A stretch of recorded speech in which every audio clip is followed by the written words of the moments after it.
enjoy your Zoa. No applause? You're all fired.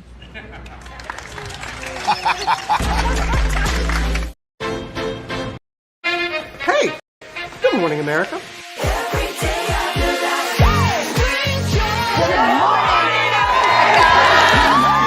Good morning, America. Good morning, America. Good morning, America. Money! Are you ready? They are ready. Covering the biggest events in the country right now. There's a lot going on here this morning. It's always a good time. That's what the show's about. That's good. Really good. Very good. Coming in hot, Jimmy, coming in hot. It's far from elementary. Good morning, America. I'm not going to try to strut like Michael or anything. I have known George a long, long time. Have you ever gotten him to dance? Look at that face. You don't just see it, you feel it. I'm in. I'm in. I'm in too. I'll be there. I am here and so happy. I'm in. I'm in too. I'm in. That tells you something when Snoop Dogg's in. Michael, George, Lara, Ginger.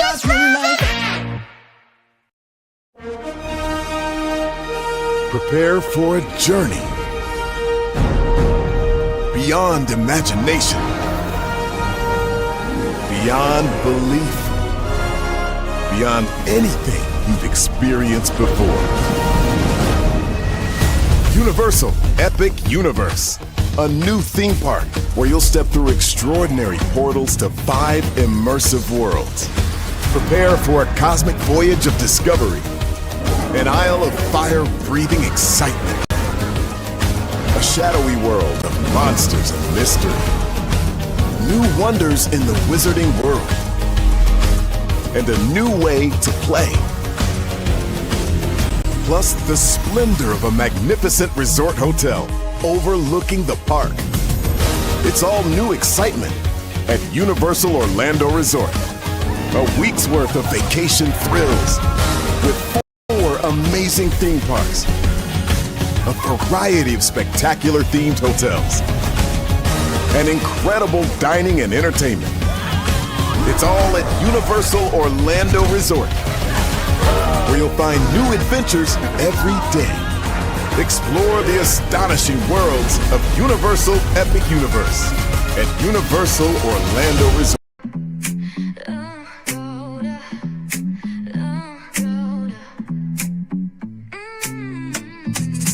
Lights go low, the city goes high.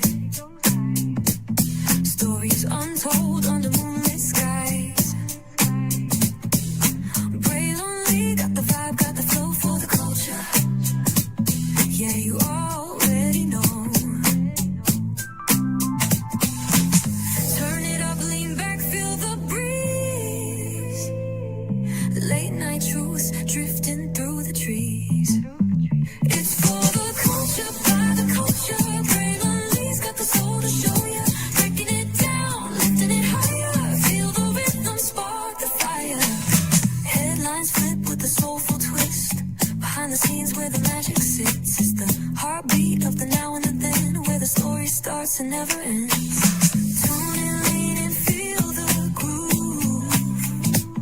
Every moment, a vibe you can't lose. It's for the culture, by the culture. Pray lonely's got the soul to show ya. Breaking it down, lifting it higher. Feel the rhythm, spark the fire.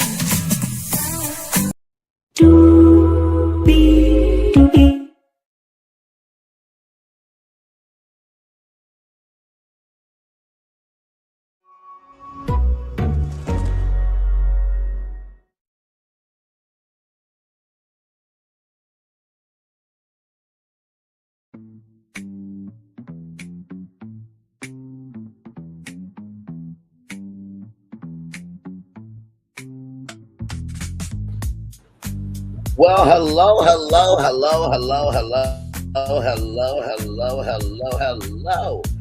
you, and you. Welcome into another edition of Braylon Lee's Virtual Tour Live. Glad to have all you here in the building with me. Y'all, we got 1, 2, 3, 4, 5, 6, 7, 8 destinations for you all this morning. Verizon is going through some changes, and child, I'm not just talking about cutoffs. Wait till you hear about this significant change in addition to the layoffs, all right? Alvin and the Chipmunks are making a comeback. Very excited about that. We all know that the movie with, oh my God, I think it was the guy that was I think it was Dave Lee or something like that. I can't remember the actor's name, but he was on the NBC series called My Name is Earl, right? So he was in the film. It was a great film, and it seems like they're trying to make a comeback. I'm here for it. We'll talk about that. The Boseman family has done a very big move to not only expand the legacy, but also give others a chance to be a part of the legacy as well. So shout out to the Boseman family. Cannot wait to tell you about what's going on with that. D23, we talked about the schedule, right? We talked about what's being sold at auction. But Disney is saying that this is the largest floor in the history of D23. Okay, that's what they're saying. That's what they're saying, and that is what they're saying, right? So we will talk about that, okay? So yes, indeed there. The Emmys, the daytime Emmys, that is on the way. There's some big surprises in terms of the nominations. And I want to talk to you about that because there could be some major doors opening for some nominees for sure. We'll talk about that. Howard Stern allegedly wants to go down to 1 day a week. 1 day a week. 1 day a week. 1 day a week. It is quite interesting to me that that they would try to do 1 day a week. So we'll talk about that. Howard Stern and Robin and Fred and everybody over there, right? Cenat Streamer University is underway, but wait till you hear where exactly they are. It surprised me too. We'll talk about that. And finally, the March on Washington is happening in this decade, okay, of the 2020s. So we'll talk about that too. We got a whole lot to talk about, a whole lot to get through. Let's get to it because higher is waiting, low is available, but either way, we got to go on tour. Yes, indeed, we do. Let me take down this iconic intro here. You see that virtual tour background? Yes, you do. You hear that virtual tour music? Yes, you do. And one thing to know, and two things for sure, that over here on this channel, a lot happens early. Roll it. It's a new morning for America's family. Sun's coming up, so make it all that it can be. You know a lot happens early. I'm Harry Smith. I'm Julie Chen. I'm Maggie Rodriguez. Morning everywhere. Come on, get up. I'm Russ Mitchell. And I'm Dave Price. And it's a little early for this. Right now, this it's a new morning for America's family. Sun's coming up, so make it all that it can be. You know a lot happens early. Every day's good when you started it out right. But whatever you do, the daylight. And a lot happens early. Can you feel it when I say? Good morning, everybody. Are you girls ready for the Jonas Brothers? We have an early show exclusive. Yes. A lot happens early. Dirty. Early. A lot happens Early. The Early Show, weekday mornings on CBS. It's a new morning. Yes, it is a new morning. Julie Chen Moonves, and congratulations to Big Brother on hitting their 1,000th episode. What an accomplishment that is. And to Russ Mitchell, Dave Price, Harry Smith, and Maggie Rodriguez, you are absolutely right on this channel right here. By the way, it's 11:11. Make a wish. A lot happens early. Hey, everybody. Good morning to you all. Good to see you. Good to see you. Good to see you. Good to see you.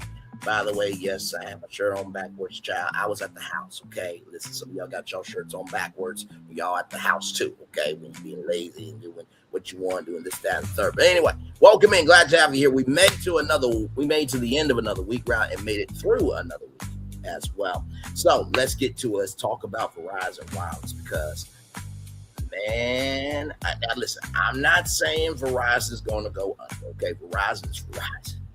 Okay, but when I saw this report, I had to bring it to you all live in real time. Okay, yes, indeed, here because child, I'm just like what in the actual hell is going on? So check this out here from Reuters. Give it a moment, y'all. Gotta make sure it's closed up here.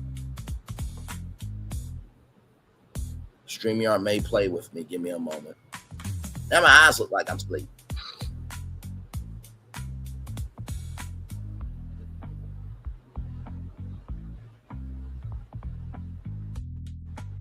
Yep, it played with me. I figured as much. Yep, it's okay. Don't worry. We're going to get it on. Try that one more time.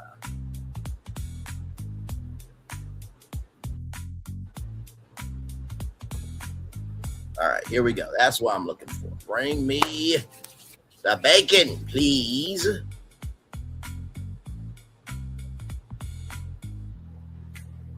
There we go. All right, awesome. From Reuters.com, U.S. wireless carrier Verizon to sell 274 stores. 274 stores and lay off another 500 corporate employees, okay? It came out yesterday, all right? So listen, when I saw this, I'm just like, wait, you're getting rid of 274 stores. Now, probably what Verizon is going to say is, well, these are underperforming stores. Here's the problem, right? Same thing happened with Pizza Hut. Where I live, literally where I work, there was like a Pizza Hut right in front of us, right? And so when that Pizza Hut shut down, it's like, what the hell? I mean, I could order pizza in less than 5 minutes. I think sometimes corporations forget those two things that I always tell y'all about: availability and accessibility. Availability and accessibility. Availability and accessibility. How available, right? How available you are, right? And how accessible you can make yourself for people to connect to you determines your rise or demise. So here we go. Let's get into it here. U.S. wireless carrier Verizon said on Thursday it will sell 274 company-owned retail locations and cut about 500 corporate jobs as a part of its restructuring. The move will affect about 3,000 retail and corporate employees. Verizon will own 1,000 stores after the sale. Effective August 16th, Verizon eliminated several hundred jobs in May after announcing in November that it was cutting more than 13,000 jobs in its largest single round of layoffs.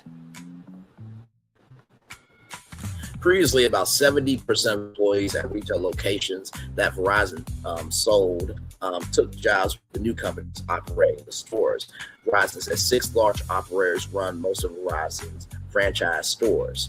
Verizon sent a note to its employees that it's working with franchise owners that operate 5,000 outlets to elevate the experience in every one of the locations because we know how important they are to our overall customer experience. As a part of its restructuring, Verizon sold 179 corporate-owned retail stores in November to franchise operators and closed 1 store. Verizon named Dan Schulman, a Verizon board member since 2018, as CEO in October. Okay, I mean, do they really do that though? Like, do you really be on board and then become a CEO like that? I mean, isn't there like a process of like, now for example, before I just got on tour with all of you, NBC just put out a job for vice president of unscripted entertainment at NBC, right? And normally that's not a job that is posted, okay? That's usually an industry job that, you know, you got to know somebody who knows somebody who knows somebody in order to get the gig, right? So it's not like Disney's going to post, hey, here's a job post and be the CEO of the Walt Disney Company. They're never going to do that, right? So I would think that Verizon will want to be a little bit more thorough than just a board member becoming CEO. But hey, maybe Dan Schulman has, you know, a background in telecommunications. We'll see.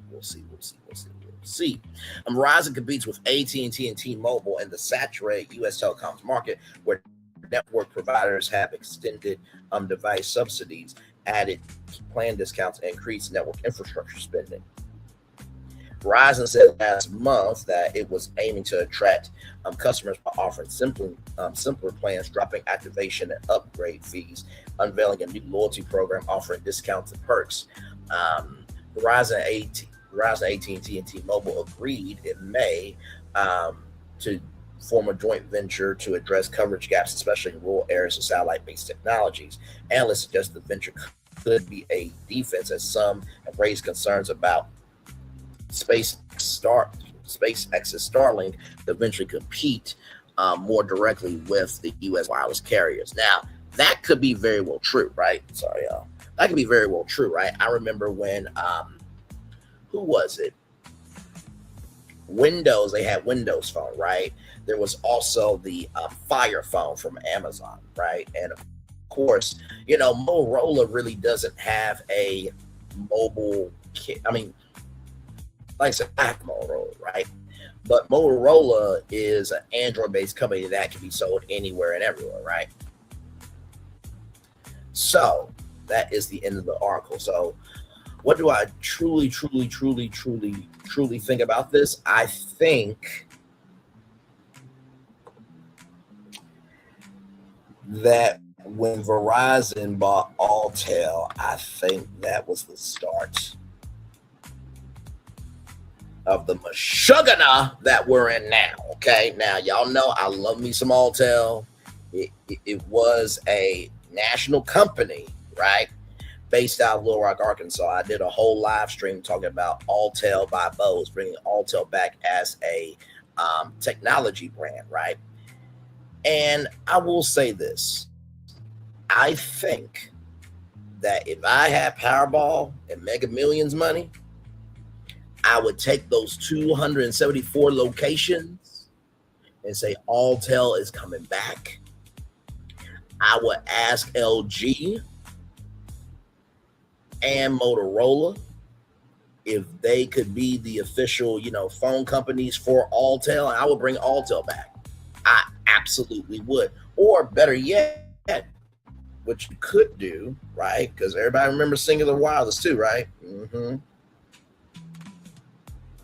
What is old can be new again, ladies and gentlemen. So 274 locations divided by 2. So let's just say that Singular Wireless has 137 locations and Alltel Wireless has 137 locations.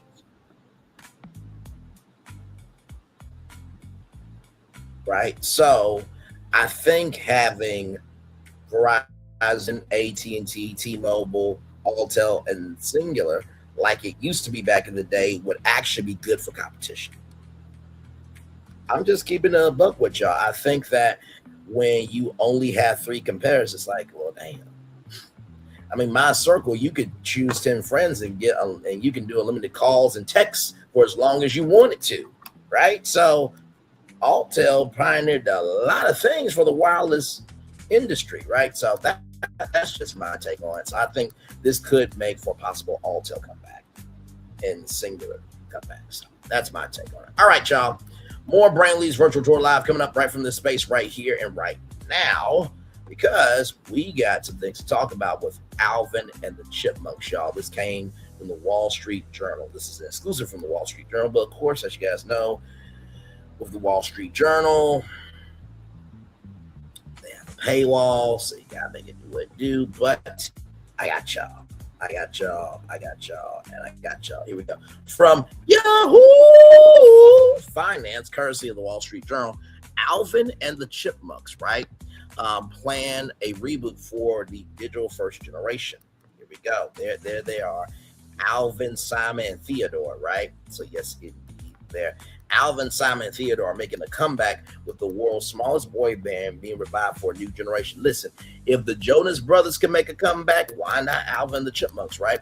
And no disrespect to the Jonas Brothers, they are Disney legends. I'm not just saying that because they're about to be Disney legends, but the Jonas Brothers, what they've done for Disney, they deserve lifetime access to all the Disney parks, because you're going from the 90s Disney, right, into the 2000s with social media and everything else. And the Jonas Brothers was really one of the first to really take in social media, right? So just want to give what credit is due, but also too, without Hannah Montana, without Sweet Life of Zack and Cody, without That's So Raven, and Stitch the series, and Brandy and Mr. Whiskers. I know my Disney.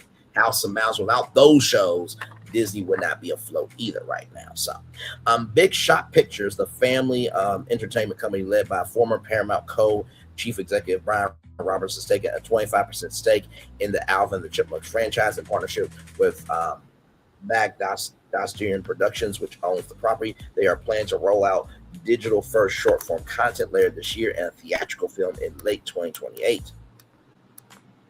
Robbins, who previously ran Nickelodeon, has overseen such hits as Sonic the Hedgehog from Sega and Paw Patrol, launched Big Shot Pictures earlier this year. The company has also acquired the Eloise at the Plaza franchise.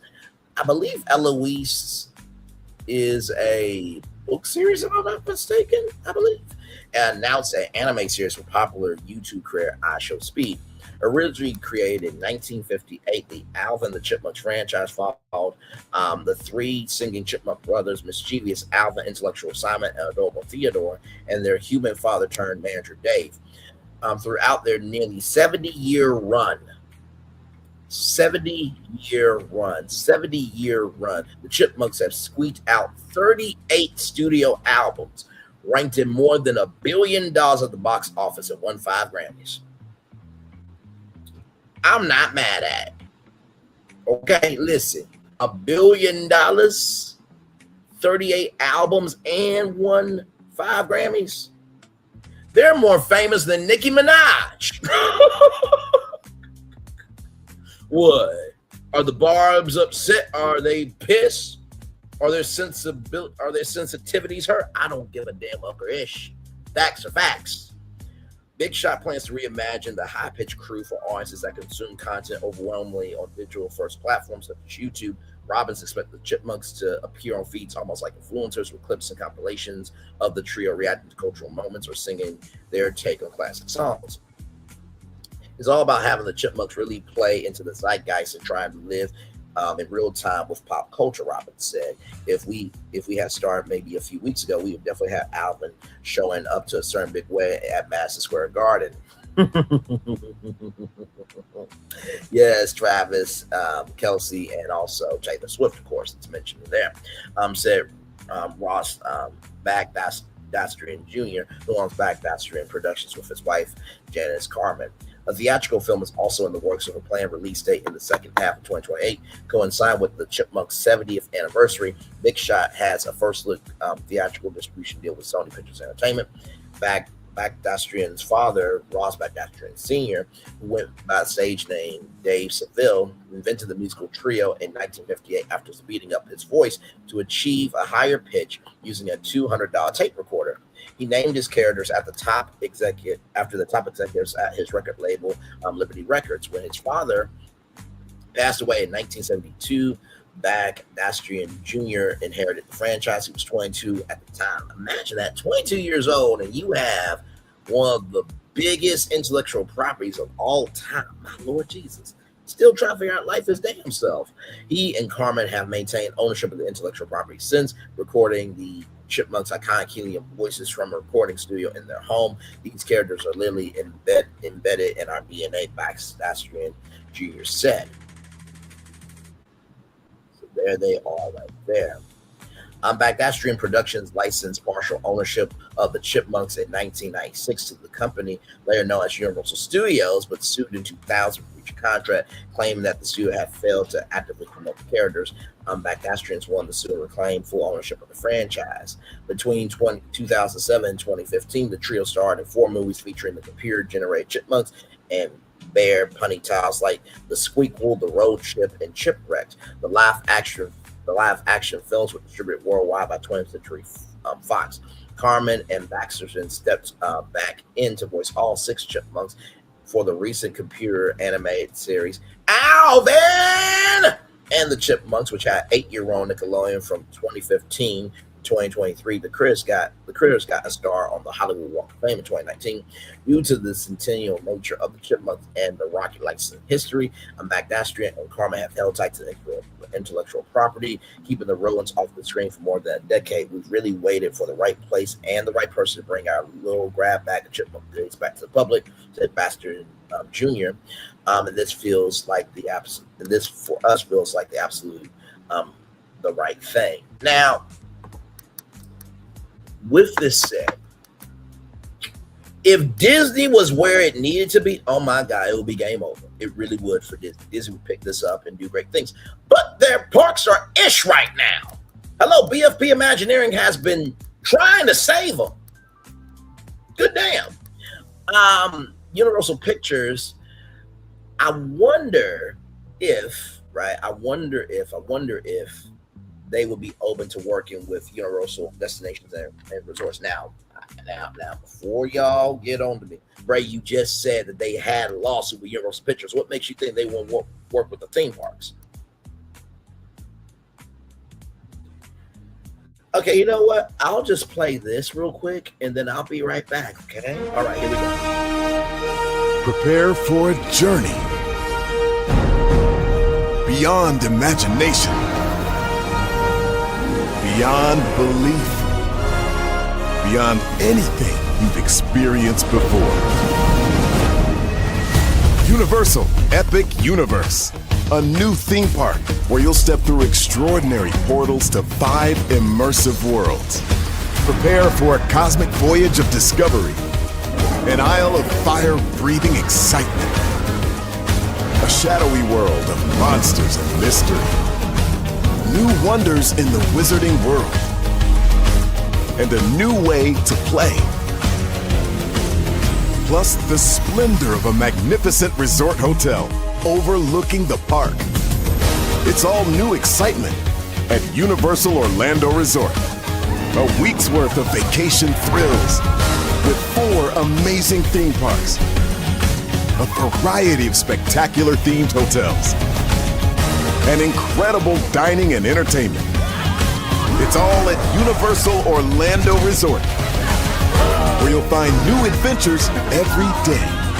Explore the astonishing worlds of Universal Epic Universe at Universal Orlando Resort. So you mean to tell me that there can't be a film called Alvin and the Chipmunks Squeakcation?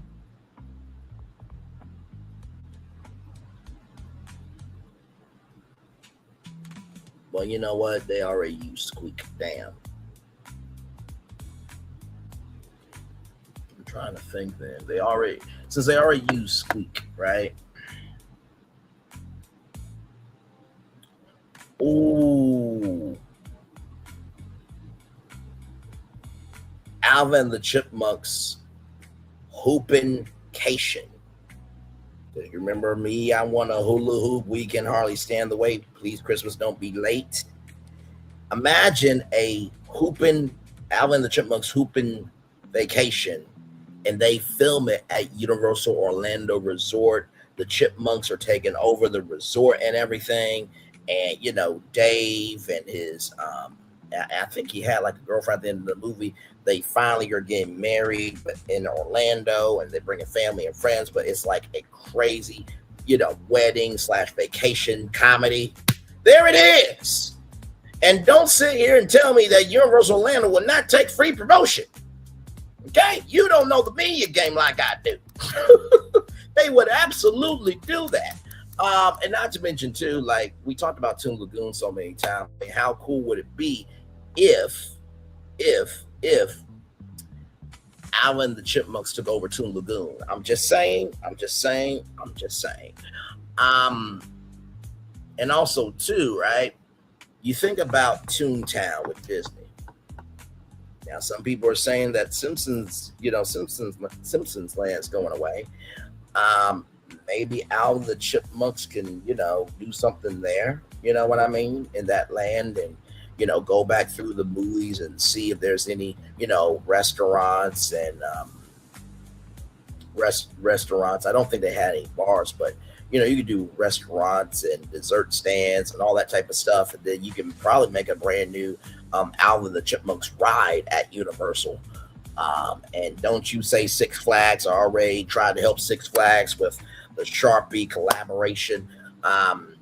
Goodyear. I even did one on my own with SeatGeek and Six Flags teaming up. And there's also a video game that I played around with and messed around and collaborate with Six Flags through ChatGPT. It was amazing. But Six Flags, I still believe, can be saved. They just have to want to be saved, right? But yeah, that's my take on Alvin the Chipmunks. So I'm looking forward to it. I'm looking forward to that. All right, y'all, let's get into it. More is coming your way right from this space right here and right now. Shout out to Afrotech. Yes, indeed. How Chadwick Boseman's brothers are redefining generational wealth for new family business. When I saw this, I'm like, yeah, I definitely got to bring this to y'all. I definitely have to bring this to y'all. So here we go. Let's get into it. Nearly 6 years. Oh my God, it's been 6 years, my Lord. After Chadwick Boseman's death, his family is continuing his legacy through Boseman Family LLC. Formed in the fall of 2025, the company isn't a traditional family business. Instead of opening a mom and pop shop, Boseman's older brothers, Kevin and Derek, are building a creative company rooted in storytelling, the arts, and community impact. What inspired it was, of course, Chad had his own company there, and there have been some offers that have come in to do work that is inspired by him. We sort of felt the best way to tackle business to partner with other businesses was to start a business. Kevin told Afrotech. Derek added, I always ask God to put people in my path that will move me or us in the direction that he would have us to go in. And I have a friend who has always wanted me to meet somebody for a project because of Chad. And for 4 or 5 years, I always told him no. The two people that I did talk to in the 4 or 5 year period, they didn't seem right, so I didn't want to deal with them. He continued, but then he wanted me to talk to these two ladies. I went to talk to them, and they became our management team. They've been very inspirational in everything that we've done. Sorry, okay, there we go. A different approach to generational wealth. While many families build generational wealth through financial assets, the Boseman brothers are taking a different approach by creating a company that develops projects centered on storytelling while creating opportunities for artists, independent creators, and emerging voices in the entertainment industry. Across its projects, the company aims to approach its work with respect for the creative community while continuing with Chadwick's passion for storytelling, artistic expression, and cultural impact. There's a lot of family dynasties in entertainment, Kevin explained. Right now, everybody's talking about Michael Jackson, the Jacksons, but then you have the Wayans family. So many Black entertainment families who, the entire family is talented. We actually have an incredible talented family. Both of Derek's daughters are incredible singers. One of his sons is also a great singer, theater director, and actor. I, of course, have a background in theater and dance. And then the extended family also consists of photographers, musicians, filmmakers.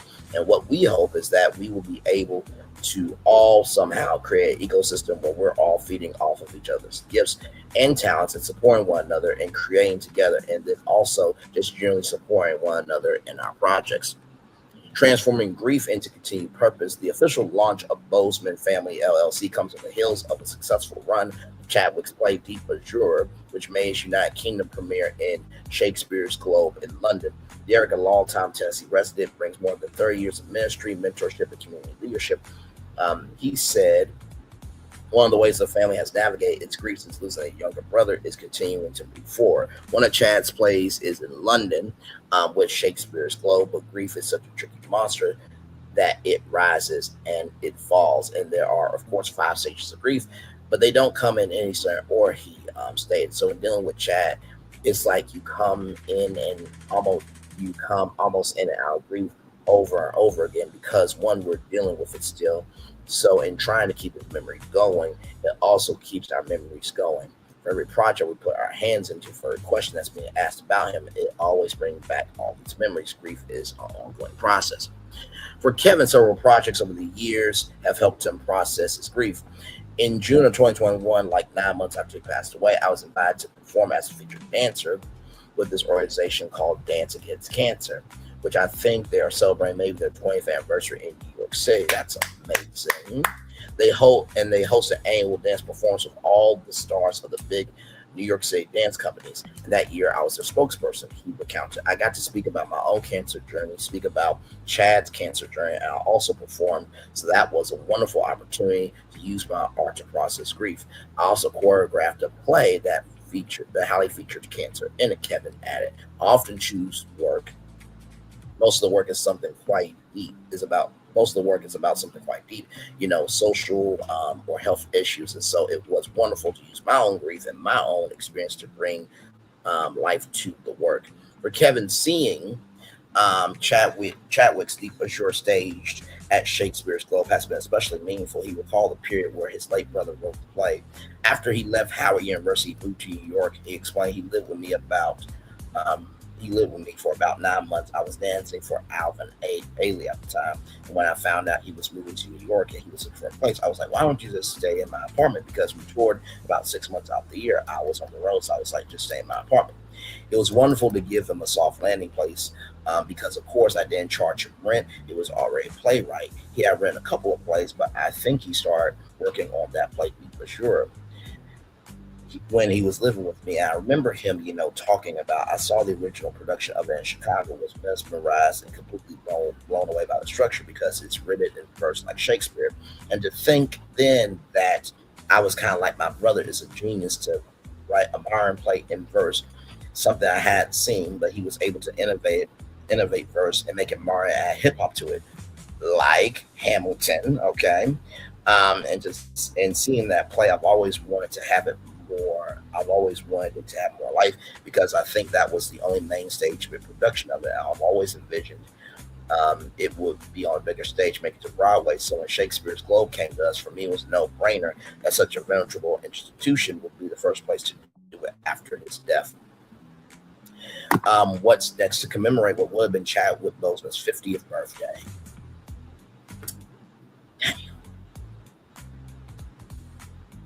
On November 29th, 2026, the Boseman brothers were tight-lipped about what's to come. They revealed they continue to build projects they believe their brother will be proud of. He told us both separately to use his work and to use the work that he had done to move forward, to use it in our own lives. Derek concluded, I think he'll be proud. I think he'd be grateful. Fame was not something that Chad was looking for. Chad just really enjoyed doing the work. Fame came with that, but I think he would be proud of us. So shout out to Derek and also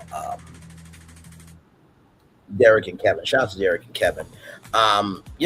Anytime that you are able to expand legacy to help others is a great blessing.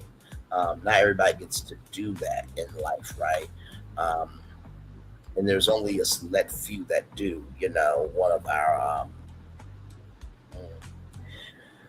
One of our slogans, right? One of our lyrics in the song is, we are here to lift up all and not just the selected few.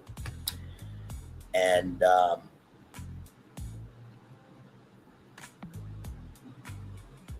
okay.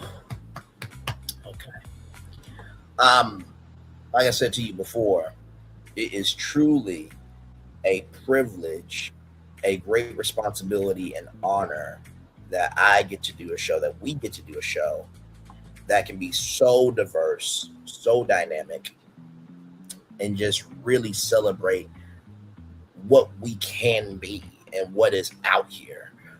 We are more quick to talk about what is not out here than what is actually out here. So shout out to Boseman Family LLC. If Boseman Family LLC wanted to come to me and say, we want to produce Brainley's virtual tour, I would be extremely honored to work with them as them being my production company to produce the show for television. A great honor. And, I would hope Chadwick Boseman would be proud of Brainley's virtual tour. I would definitely, if Chadwick Boseman was still here, I would definitely have him come on as T'Challa, coming on.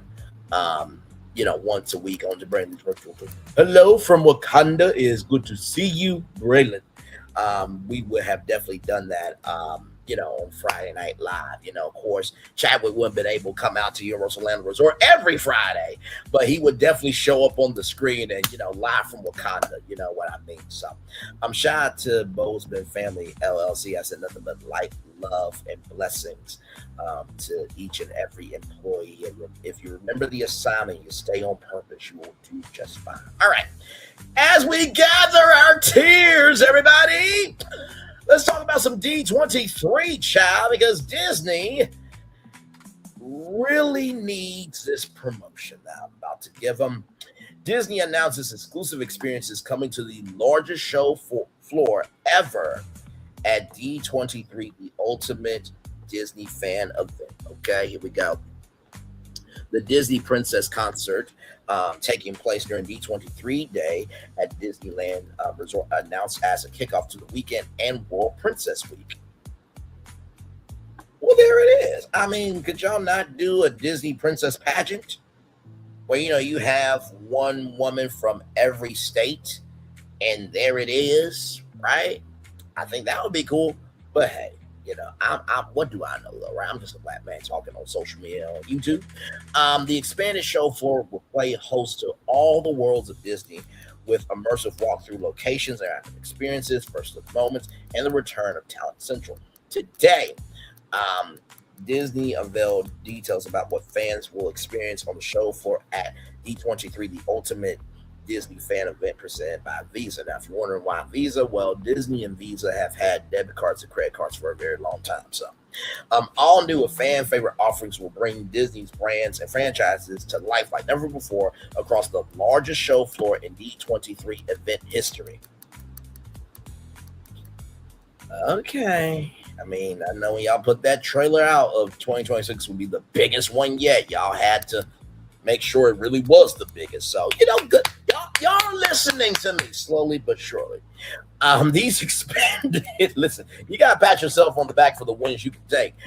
These expanded, immersive, and innovative experiences, along with unprecedented shopping opportunities and over 50 panels and shows, will be exclusively available to ticket holders during the Can't Miss event August 14th, 15th, and 16th at the Anaheim Convention Center in Anaheim, California. By the way, Disneyland's right across the street. Okay. So yes, indeed. Disney also announced an unprecedented Disney's Princess Concert taking place during D23 Day at Disneyland Resort on Thursday, August 13th, the perfect kickoff to the weekend festivities and World Princess Week. Guests can accept a new mission at Marvel's TVA experience. So that is the I think that's like the timekeepers. You know what I mean? I think that's what that is. They're a new assignment. Swap stories with the filmmakers from the galaxy far, far away at the Lucas Film Pavilion. Celebrate Pixar's 40th anniversary. Wow, wow, wow. And travel into the worlds of Disney Plus and Hulu in the signature 4D theater. Beyond the marquee studios, fans can venture into the rarely seen vaults of the Walt Disney Archives, get a glimpse of the future of the parks with the Imagineering Horizons Pavilion, which they also said will be the biggest Imagineering pavilion that they've ever done. So Disney is really pulling out all the stops this year. Not like they have a choice. Anyway, discover standout offerings from some beloved brands, go face to face with the Magic Makers, who bring Disney stories to life across the company. Disney continues to create meaningful connections with artists of all ages, and the show floor will offer fans unprecedented opportunities to celebrate some beloved favorites, discover new adventures, and experience the magic in ways Disney can only offer. No one tells stories like D23, and this year we're bringing those stories to life on the largest show floor in D23 event history, said Michael Vargo, head of the official Disney fan club. The head of D23, the official Disney fan club. The show floor invites guests to explore, engage with, and celebrate the brands and franchises they have come to love through immersive activations, unforgettable moments, and one-of-a-kind offerings that bring them closer to the magic than ever before.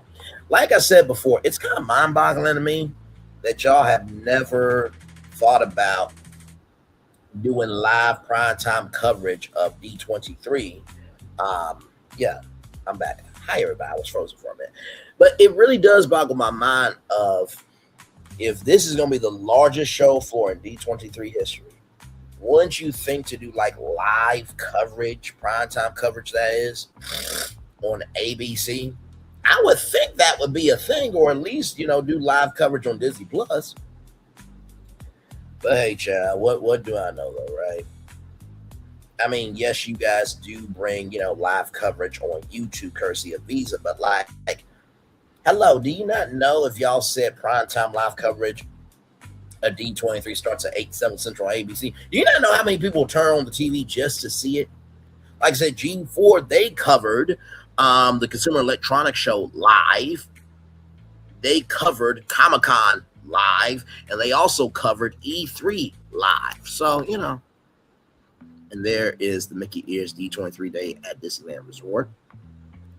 A kickoff celebration D23 Day at Disneyland Resort sets the stage for D23, the ultimate Disney fan event, officially kicking off the highly anticipated weekend on Thursday, August 13th. The celebration features a Disney Legends Cavalcade at Disneyland Park, a complimentary Mickey Mouse ear hat giveaway while supplies last, and a series of magical offerings designed to immerse the fans in the spirit of Disney storytelling from the very start. The day also features the return of the Disney Junior Let's Play party at Disney's California Adventure Park.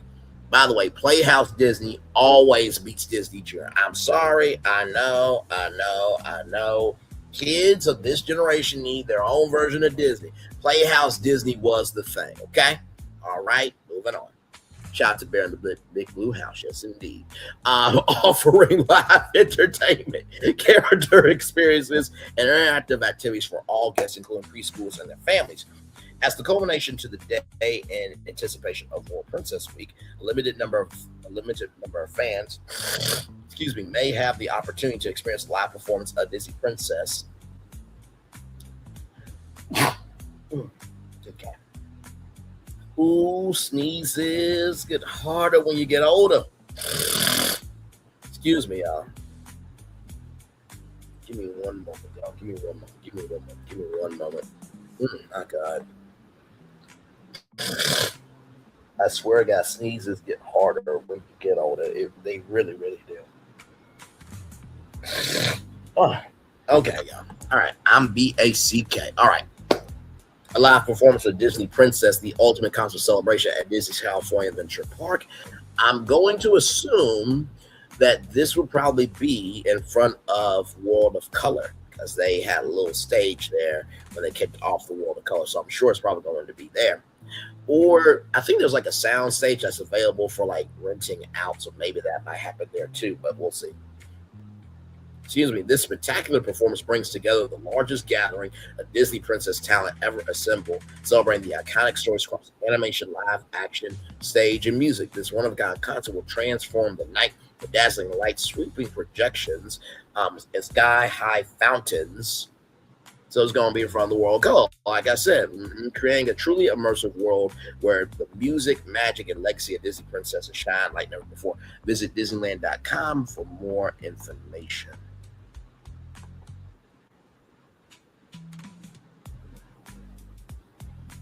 Let me see if it comes up here.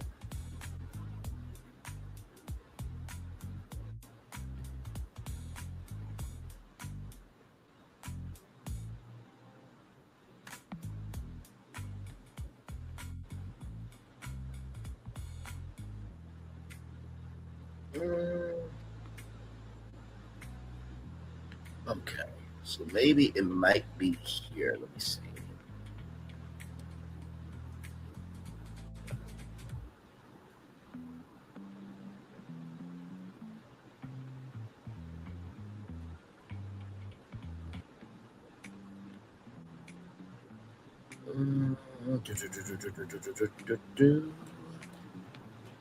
Give me a moment, y'all. Entertainment. Okay, so right here, Paradise Gardens Park, with performances at 8:30 p.m. and 9:45 p.m. So Paradise Gardens Park.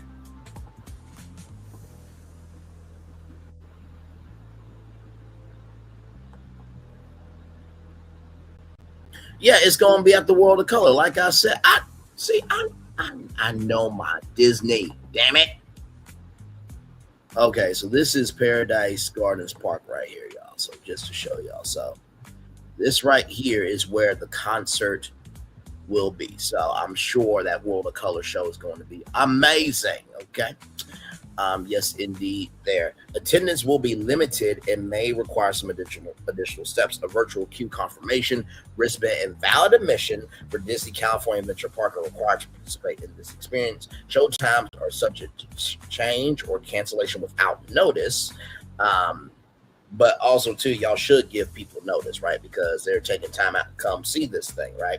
Fans can stream the concert on Disney Plus and watch it on Disney Channel, Freeform, and The Wonderful World of Disney on ABC on Sunday, August 16th.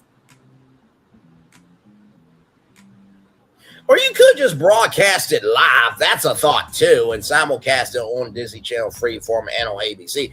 But hey, you know, listen, y'all the smart ones, apparently. Spectacular show for experiences.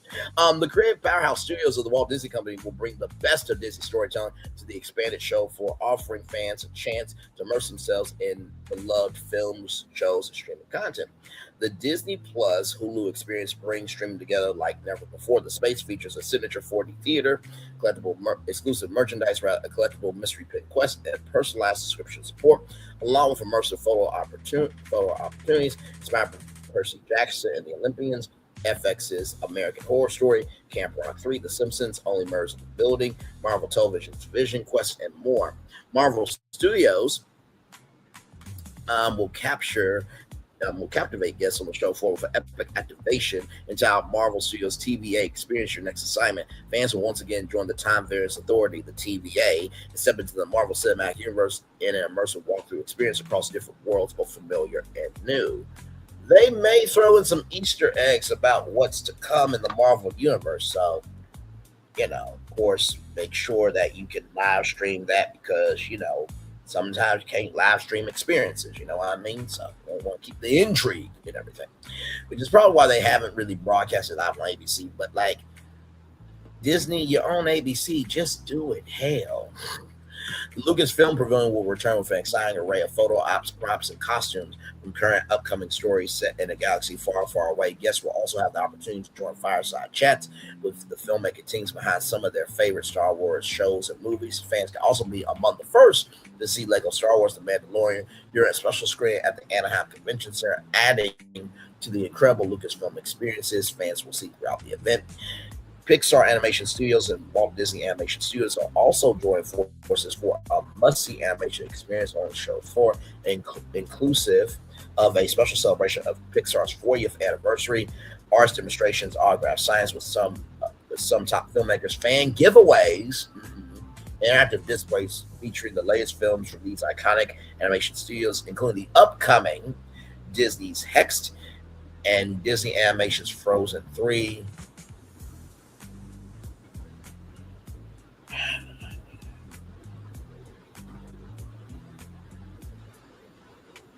In the words of a meme, why are we still here? Just to suffer?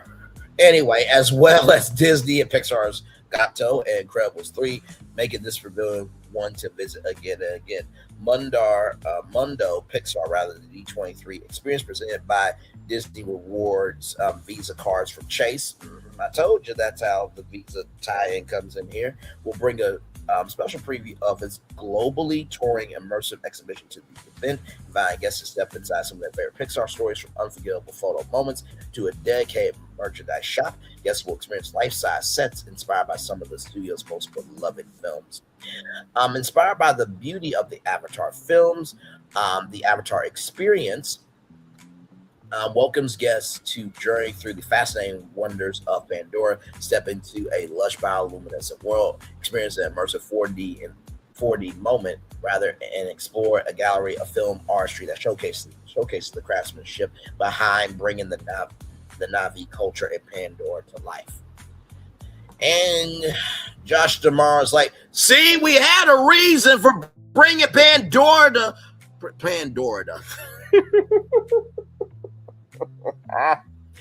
Like I was trying to say, as I get my words together here, like Josh Jamar was trying to say, Braylon, Phil, and Florence, and there's a reason why we wanted to bring Pandora to California, you dumb ox. It's not just a big blooming onion with water coming out the middle of it.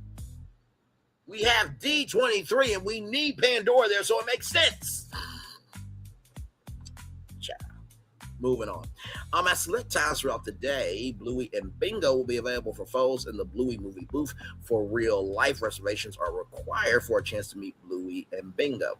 Guests can also celebrate the new Simpsons movie in theaters September 3rd, 2027, with fun, shareable photo moments to commemorate D23, the ultimate Disney fan event. Now, when the schedule came out of all the different events, I said, how cool would it be if they showed a sneak peek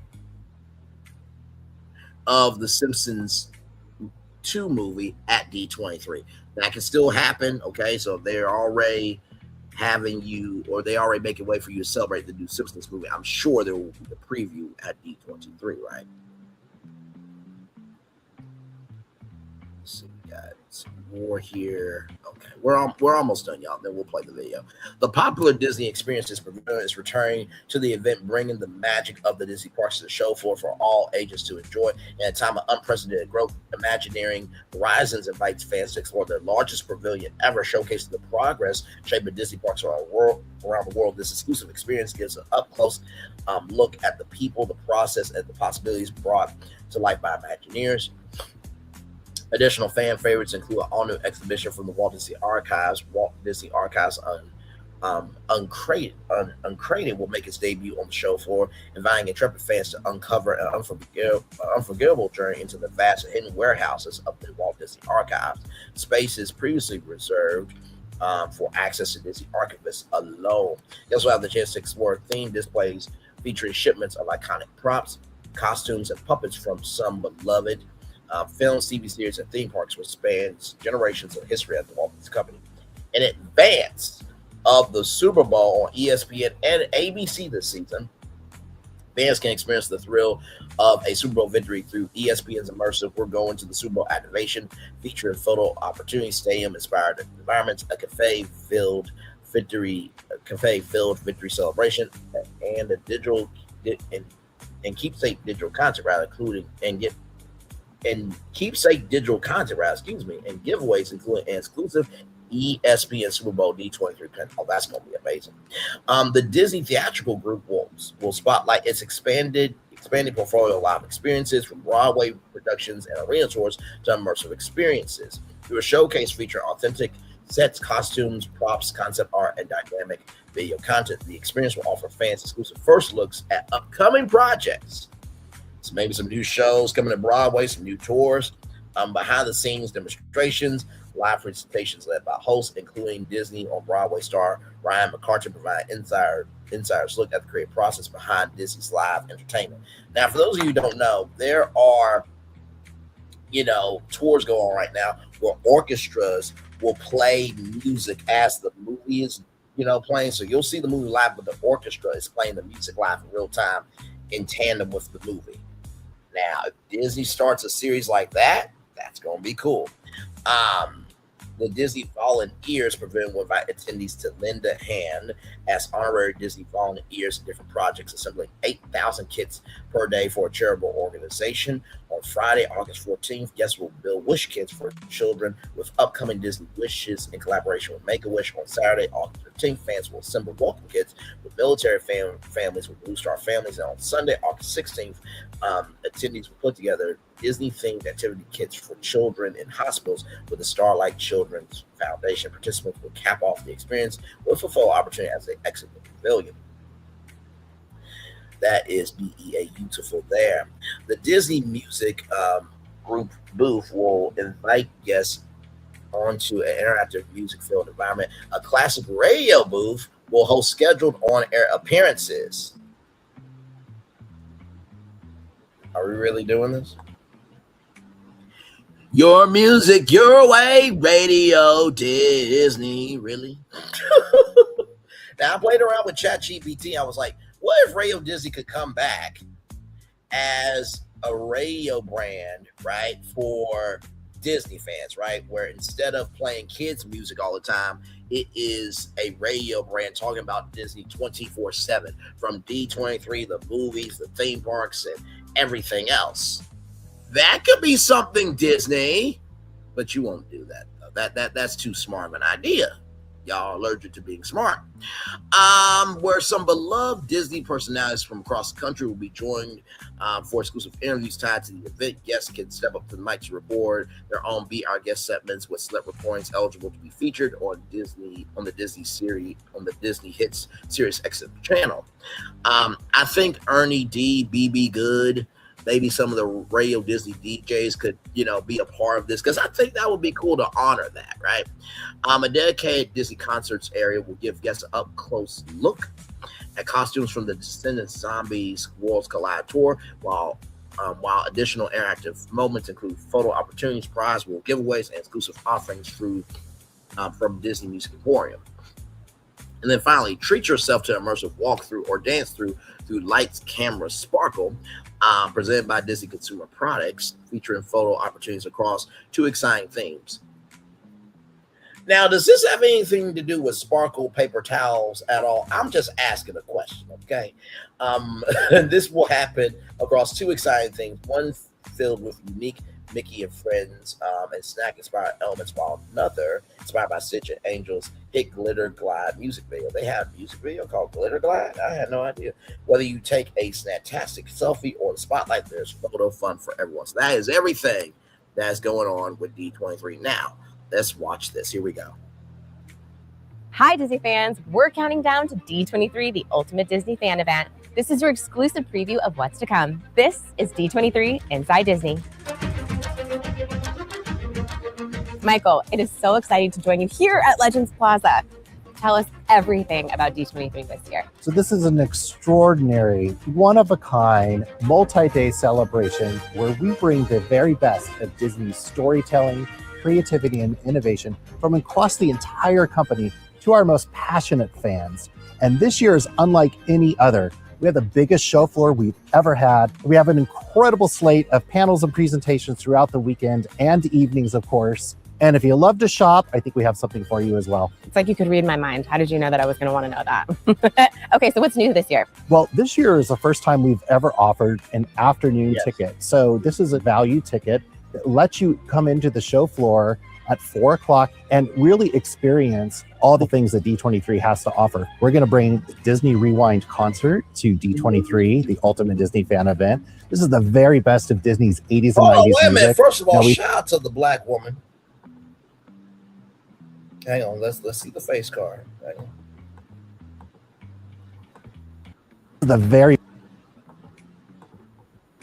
This is the You see the body, okay? Body, yada, yada, yada, yada, yada, yada, yada. Amen. Praise him. Hallelujah. Let's keep going. very best of Disney's 80s and 90s music. Now, we love Powerline, The Muses, Disney Afternoon, all of the nostalgia. It's all going to come to life on stage in this incredible musical performance. I'm so excited. I'm going to already start studying up on all the music, by the way. Right? Okay, so what else? Want me to share some more panels with you? Please, I can't wait. The Disney Experiences auction is making its way to D23 this year as well.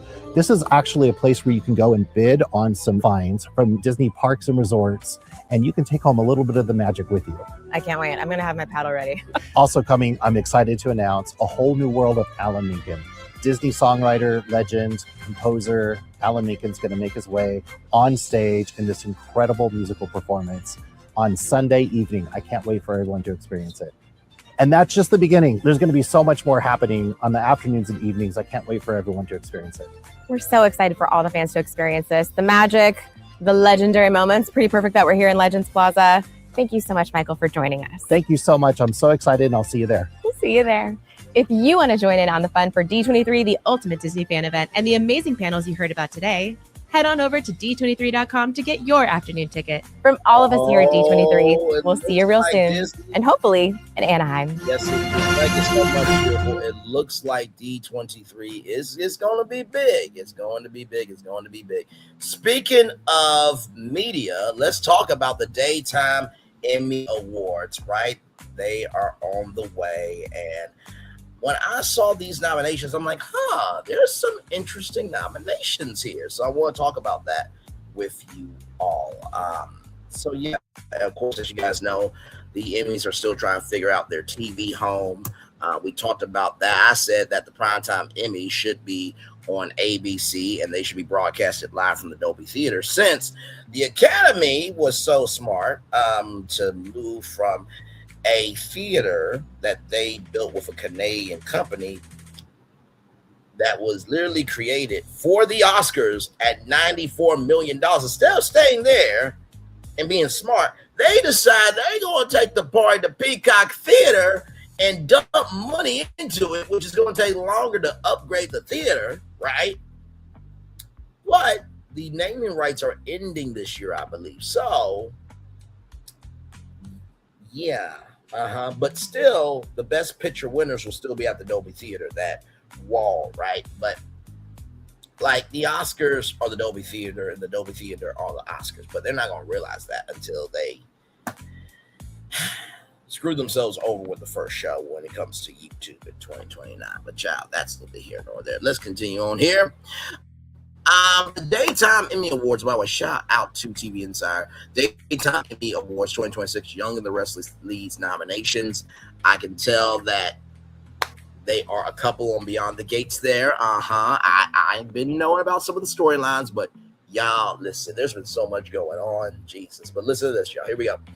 The National Academy of Television Arts and Sciences announced the nominees for the 53rd Annual Daytime Emmy Awards, and Young and the Restless leads the pack with 18 nominations, including Best Daytime Drama, following the long-running CBS soap Beyond the Gates with 15 nominations. I want you to understand something. Beyond the Gates is the first black soap opera in a long time, since Generations, right? And they got 15 nominations. I'm going to say this so disrespectfully. I want them to get every single win. I want there to be so much chocolate and gold. It's ridiculous. Okay. All right, moving on. General Hospital with 13 and Days of Our Lives with 8. Among the nominees are The Kelly Clarkson Show, which scored 11 nominations, and Sherry, both of which ended their runs and are gathering final honors as their swan song season. We are proud to honor the extraordinary talent and creative teams whose work continues to define and elevate daytime television, said Adam Sharp, president and CEO of the Natas. As the daytime landscape evolves and new forms of storytelling emerge, we remain committed to recognizing the innovation happening across the industry. Each year, the Daytime Emmy Awards, celebrate the creativity, passion, and dedication that drive this vibrant community of storytellers, said Rachel Schwartz, head of the Daytime Emmy Awards. Congratulations to this year's nominees, whose work continues to inspire, to entertain, inspire, and connect with audiences every day. We look forward to celebrating their remarkable achievements in Hollywood this October. All right. The ceremony is set to take place on Friday, October 30th, in Hollywood. Now, that sounds like that would be a good time for maybe a family's weekend for the Daytime Emmys. I'm just saying, right? So Tuesday, Wednesday, Thursday, Friday, right? So you have a 4-day festival leading up to the Daytime Emmys. So here we go. Here are the full set of nominees below. Outstanding Daytime Drama Series, Beyond the Gates, CBS, Days of Our Lives, Peacock, General Hospital, ABC, Young and the Restless, CBS. Beyond the Gates for the win, damn it, okay? Outstanding Lead Performer Daytime Drama Series, actress Stacey Huddock as Kristen Demura, Days of Our Lives, Carla Mosley, Day Dupree, Beyond the Gates, Michelle Stafford as Phyllis Summers, Young and the Restless, Heather Tom, Katie Logan, Bold and the Beautiful, Tamara Tooney as Anita Williams, Dupree, Beyond the Gates, Carla and Tamara for the win. I want either one of those ladies to win. Okay, all right. I'm just saying, it's a great show. Outstanding lead performer in a daytime drama series, Eric Braeden as Victor Newman, Young and the Restless, Steve Byrne as Jason Morgan, General Hospital, Scott Clifton as Liam Spencer, Bold and the Beautiful, Orson Kay as Ridge Forrester, Bold and the Beautiful, and Christian LeBlanc as Michael Baldwin, Young and the Restless. So it looks like it's either going to be somebody from Young and the Restless or Bold and the Beautiful for the win for that. Outstanding supportive performance in a daytime drama series, actress Lindsay Godfrey. Days Are Our Lives, Peacock. Cameron Grimes, Young and the Rest of CBS. Beth Malin, Young and the Rest of CBS. Trisha Manning, Grant, Beyond the Gates, CBS. Amanda Stead, General Hospital, ABC. Trisha Manning Grant for the win. She is eating her role. Okay, moving on. No crumbs. Okay. Outstanding supportive performance in a daytime drama series, actor. Timon Kyle Dermott, Beyond the Gates for the win. Okay. Mike Manning for the win as well, Beyond the Gates. But I read all the nominees, y'all. Sean Dominic, The Young and the Restless, CBS. Timon Kyle Dermott, Beyond the Gates, CBS. Michael Garazzi, Young and the Restless, CBS. Roger Howarth, Young and the Restless, CBS. Mike Manning, Beyond the Gates, CBS. Laura St. Victor Amoda, beautiful CBS. The good thing is somebody from CBS is winning, damn it. That is CBS the hell up, okay? It looks like somebody from CBS is going to win the daytime drama series actress thing there. Looks like somebody from CBS will win for actor. It looks like somebody from CBS is going to win from the actress role. And then right here, looks like CBS could win it here. So far, it's a CBS sweep here. Okay. All right, here. Let's keep going. Outstanding emerging talent in a daytime drama series, Braden Brunner, General Hospital. ABC, Al Carden, Days Are Our Lives, Peacock. Alice Hazley, Days Are Our Lives, Peacock. Giovanni Manza, General Hospital, ABC. Amber Michelle, Beyond the Gates, CBS. Ariel Petit, Beyond the Gates, CBS. Beyond the Gates for the win. Okay, all right. Outstanding guest performance in a daytime drama series, Jasmine Burke as June Hughes, Beyond the Gates, CBS. Jeff Colbert as Cyrus Renault, General Hospital, ABC. Evelyn Renew, Natalia Rogers Ramirez, General Hospital, ABC. Christopher Shaw as Paul Narta, Days Are Our Lives, Peacock. And Ray Weiss as Aaron Ward, Young and the Rest of CBS. I'm going Beyond the Gates for the win, damn it. Beyond the Gates for everything. I want them to get all 15 wins, damn it. Hell, the rest of y'all will have y'all turn next time. All right, moving on. Outstanding daytime talk series.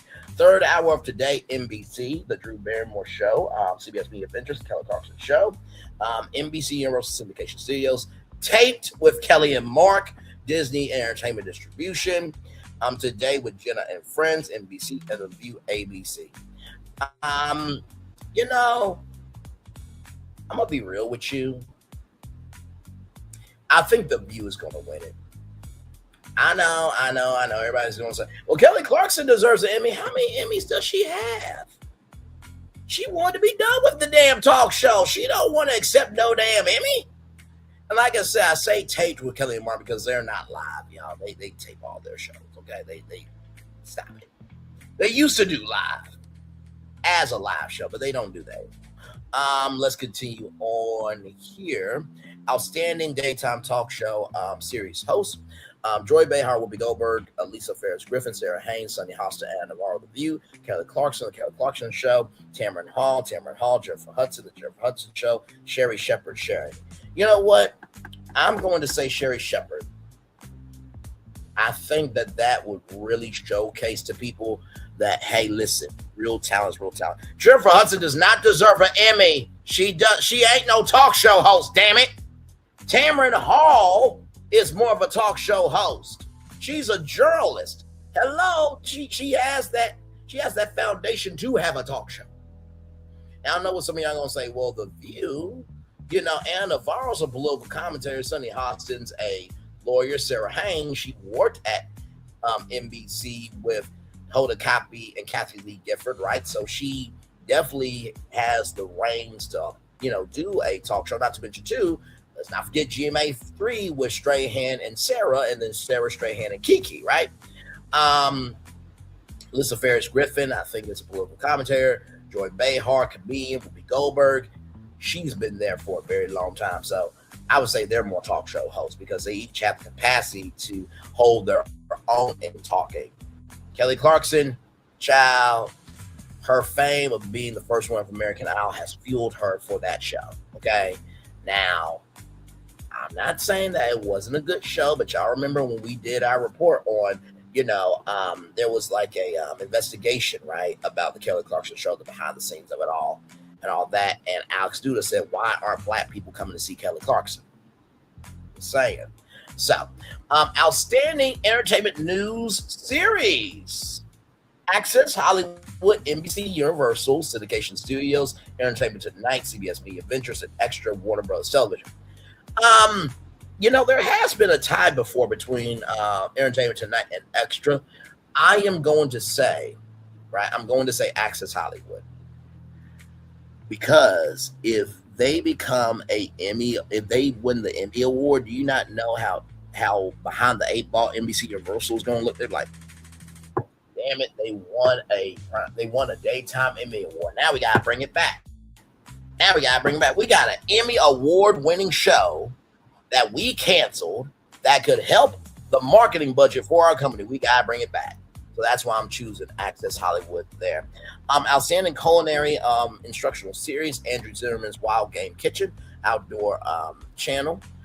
Be My Guest, Anna Garton. Delicious Miss Brown. I feel like that's a black show, actually. Let me see.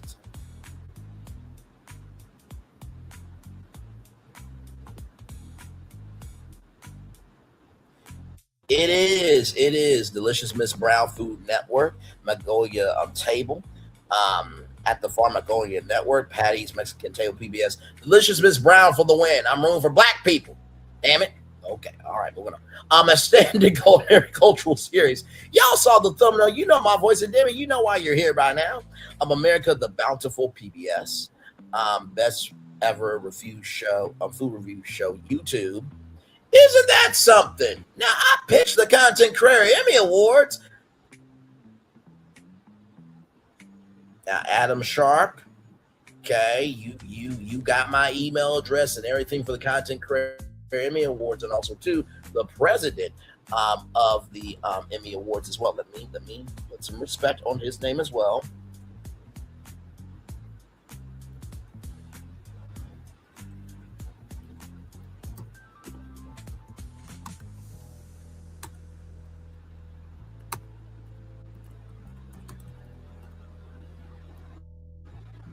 I want to give some respect.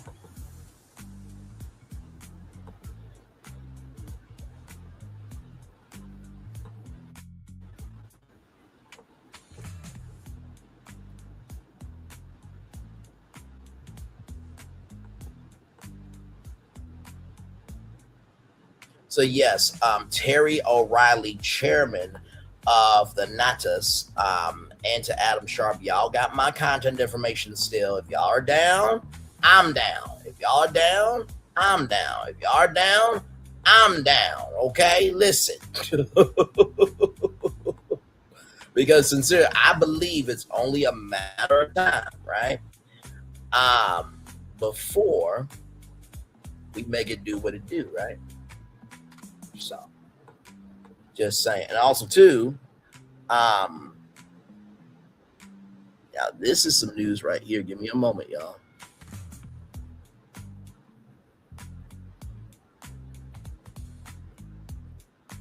Hang on.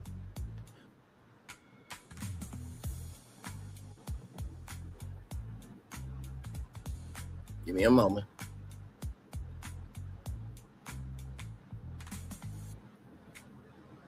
Okay, tonight's News Emmys, hosted by the National Academy for Television Arts and Sciences, marked a pivotal moment for the future of journalism. Congratulations to the next-gen news creators who have earned prestigious nominations. George Ramos, shout out to him, Telemundo, and also to Fusion. If you guys remember, Fusion was a network between ABC and Univision back in the day. George Ramos, outstanding news program in Spanish, outstanding journalist in Spanish language, and Johnny Harris for outstanding graphic design news. Their work represents a defining shift in the media landscape as viewers increasingly turn to YouTube as their hub for news. High caliber journalists are migrating to the platform to connect directly with their audience. The future of news is happening right here on YouTube. Now, whenever y'all are ready to do the Content Creator Emmy Awards on ABC, hosted by Braylon Lee and streaming live on Hulu, y'all call me, okay? Y'all got my contact information. Let's continue on. Fork and Hammer, American Public Television, Lucky Child, PBS, and Save the City, T1. I'm going for Save the City. on that one. Outstanding legal courtroom series. Caught in Providence, Deborah Mercury, Divorce Court, Fox, Justice for the People with Judge Million, Entertainment Studios, and Mathis Court with Judge Mathis. I'm going Divorce Court and Star Jones. She has done an excellent job. That is exactly where Star Jones needs to be. She goes down. Absolutely. I think they're filming a new season, if I'm not mistaken. Outstanding travel adventure program, Expedition Unknown, Discovery Channel, Long Way Home, Apple, The Lovely Lemurs of Madagascar. Solo travel with Tracy Ellis Ross. Lee, sorry, I meant to say Tracy Ellis Ross. The Lee was a slip of the tongue. Super Skilled with Eva Beck, National Geographic. I'm going to go with Tracy Ellis Ross. I think she deserves an Emmy. Absolutely. And Tracy Ellis Ross should be an EGOT winner, Emmy, Grammy, Oscar, Tony. I think she absolutely should.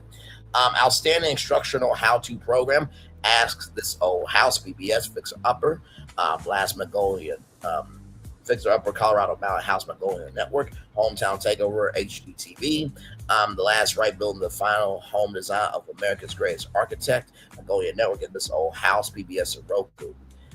I'm gonna say probably This Old House just for brand purposes and how strong the brand is. That's just me though.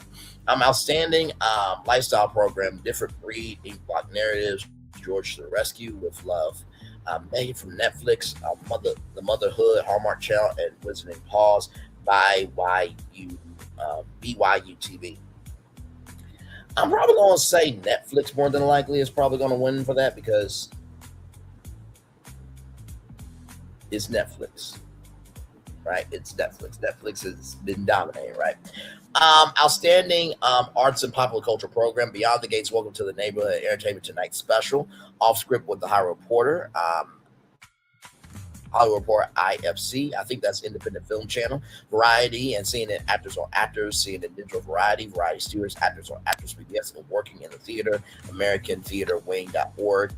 If I had to say which one is going to win for industry's sake, I would probably say Actors on Actors. They have been making history with that series. But I am pulling for Beyond the Gates, the Entertainment Tonight, because Kevin Frazier and Cheryl Underwood, who is from Arkansas, by the way, they hosted that, so I would want them to win that. Absolutely.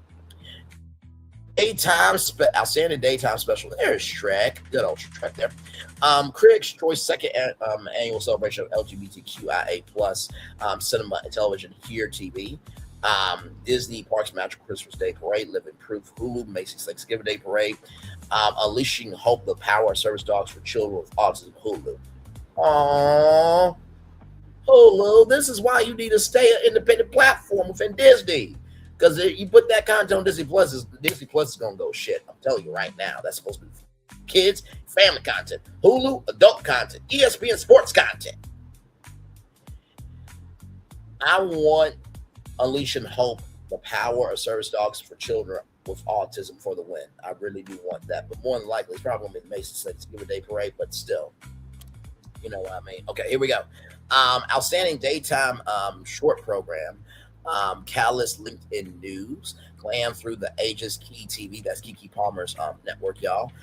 Most Sport Eater, The Path with Ryan Orosky in News, and Stand Up and Do So with Michael Jr., BYU TV. You know what? I'm going to say Glamming Through the Ages, Key TV Network, Kiki Palmer. I want Kiki Palmer to win that. Outstanding supportive performance in a daytime drama series actress, Lindsay Godfrey as Sarah Horton, Days of Our Lives Peacock, Cameron Grimes as Mariah Copeland, Young and the Restless, CBS, Beth Matalind as Tracy Abbott, Young and the Restless, Trisha Manning Grant as Leslie Thomas, Beyond the Gate, and Amanda Seton as Brooklyn Quartermain, General Hospital ABC. Trisha Manning Grant for the win. I told y'all Beyond the Gates, I want them to win every single thing.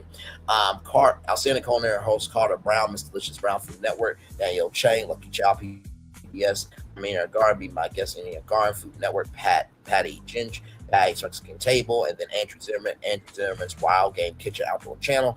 I want Carter Brown to win. Damn it, room for black people. Let's see here. Outstanding daytime personality daily. Mona co-star Abby, Derek Huff, Terry Seymour, Extra, Warner Bros. TV, Cassie, Laura, Denny Dieto, Kevin Frazier, Rachel Smith, Nichelle Turner, Entertainment Tonight, Scott Evans, Zuri Harkett, Hoover, Mario Lopez, Access Hollywood, MC Universal Syndication Studios, Star Jones, Accord Javon, Divorce Court Fox. Damn. This one's hard, man. Would it be wrong to be a say how cool it would be if it was a 4-way tie? Now, of course, I want Access Hollywood to win because that means Scott Evans and Zuri Hall would get an Emmy, right? But also Mona Kolskar Adabi, who worked at ABC News, I believe she deserves an Emmy as well. So I'm pulling for Access Hollywood more. But if I had to say who could probably get it, just on industry's sake, I think probably Extra. Now, I do believe Extra should be at Universal Studios Hollywood instead of being in a studio where the floor is a dance floor.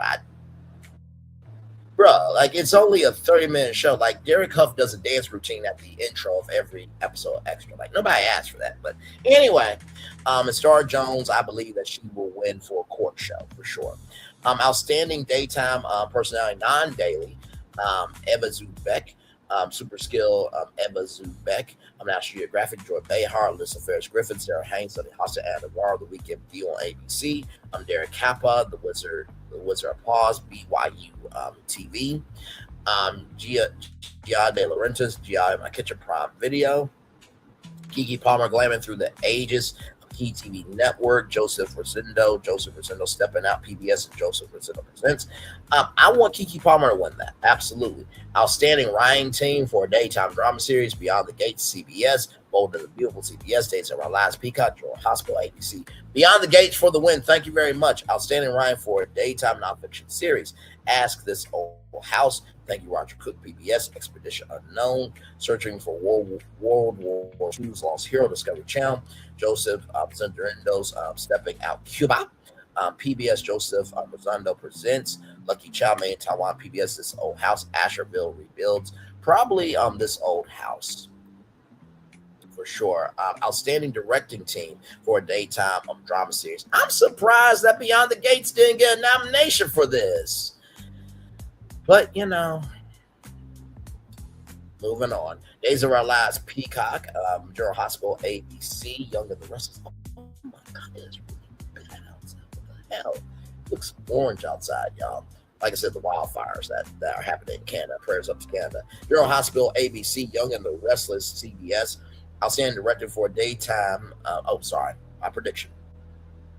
I would probably say Young and the Restless just for legacy's sake. But I do believe Days of Our Lives deserves at least one Emmy because streaming is the future. So if that show wins an Emmy, it goes to show that daytime dramas can work on streaming, right? Yes, indeed. There.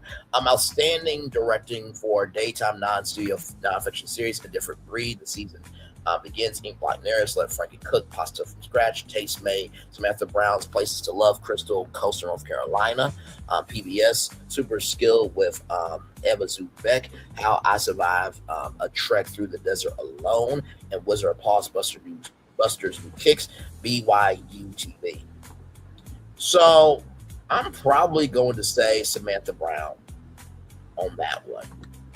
I'm going to say Samantha Brown because she is a legend. And when the Travel Channel used to be about travel, not ghost stories, because Warner Bros. Discovery wanted to be lazy with themselves. Which, by the way, just can we talk for a minute? It is mind-boggling to me with all these travel content careers. They don't just give deals to the travel content careers and make the Travel Channel again. But that's neither here nor there. Like I said, Samantha Brown for sure. Outstanding directing for a daytime studio nonfiction series, Craft Roundtables, editors IndieWire.com, The Drew Barrymore Show, episode 5127 CBS, Entertainment Tonight, episode 45.7 CBS, The Carol Clarkson Show, episode 5033, NBC and Russell Syndication Studios, Today with Jenna Friends, Hold Up Ration. You know, I wonder if that Entertainment Tonight episode was when they were live on location, because that is outstanding directing for daytime. I feel like that 5,033rd episode may be the series finale. I'm probably going to go with Hoda Bration more than likely. That's when Hoda had her last day. Outstanding music direction composition for a daytime program, Beyond the Gates, episode 103, the third episode. Oh, the 103rd episode. Okay, my bad. Hell, misread that. CBS, Half Guitar Will Travel World, the Shit Sound. PBS Half Guitar Will Travel LLC. Kelly Clarkson, episode 5033. NBC, Let Frankie Cook get in the band back together. I wonder if that's Frankie Jonas, essentially. Macy's Thanksgiving Day Parade, NBC Peacock. Beyond the Gates. I'm going for Beyond the Gates for the win. Yes, I am. Let's see here. Outstanding technical direction and video for a daytime program. Beyond the Gates, episode 104. Bold and the Beautiful, episode 9511 CBS. Disney Parks Magical Christmas Day Parade. ABC, Jennifer Hudson Show, episode 4041. Warner Bros. Television and Macy's Thanksgiving Day Parade, NBC Peacock. I'm going to go Beyond the Gates, episode 104. By the way, in case you didn't know, come here. The Disney Parks Magical Christmas Day Parade is filmed in November. It's not live. It used to be. I know Josh Jamal is like, you just shut up. Damn. Your existence is entertaining. I just keep it honest, Josh tomorrow. Moving on. Outstanding cinematography or camera work for a daytime production. Disney Parks Magical Christmas Day Parade, France, Made with Love, PBS, General Hospital episode 15,719 ABC, Long Way Home, Lost in Lapland, Apple Long Way Productions, Super Skill with Ava Subeck, They Climb in Skirts, I'm trying to keep up, National Geographic, and True South, Ocean Springs, Missouri, I believe, ESPN. I'm going to go with ESPN on this one, but also, too, I think that France Made with Love is probably more difficult than doing cinematography or camera work for the Disney Parks Christmas Day Parade. Because all you got to do, all right, guys, make sure the castle looks good. All right, snow is falling. People excited, and go. Now, that's not to reduce the work that they do. Y'all stop that. Y'all know without staff and crew, there ain't no Hollywood, okay? So don't get out your feelings. Outstanding editing for a daytime non-studio program, a different breed. The season begins. Expedition Unknown, the Great Pyramid Secrets revealed. Discovery Channel, King of Collectibles, The Golden Touch, Kichiwa, Netflix spokesperson, Omaha Productions, which is the Manning Brothers production company, Full Day Productions. Long Way Home, Deep with the Force, Apple, Wizard of Paws, Buster's New Kicks, BYU TV. I'm going to say King of Collectibles because you remember Pawn Stars or Hardcore Pawn. I think that probably has an energy for editing, like which, collectibles were the best. But also, too, Great Pyramid Secrets revealed, how you edit going through a pyramid and how you take complicated information and reduce it down to the most entertaining fashion as well. So, outstanding editing for a daytime studio program.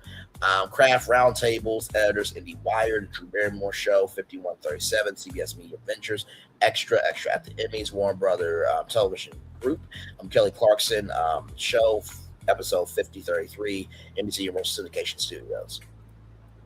Now, this is the daytime Emmys, right? This is the daytime Emmys, right? Of course, Extra at the Emmys would win. It's the Emmy Awards. That wouldn't make any sense for them not to win it.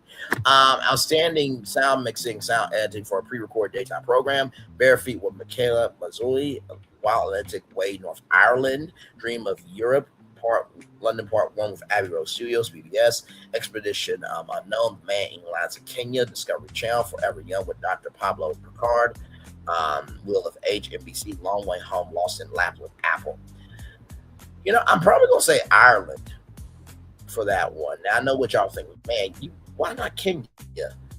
That could win too, but I'm saying Ireland because of the landscape. The landscape is usually very dense and dark, and you got to deal with color balancing and all the sound editing and stuff like that. So I believe for that one.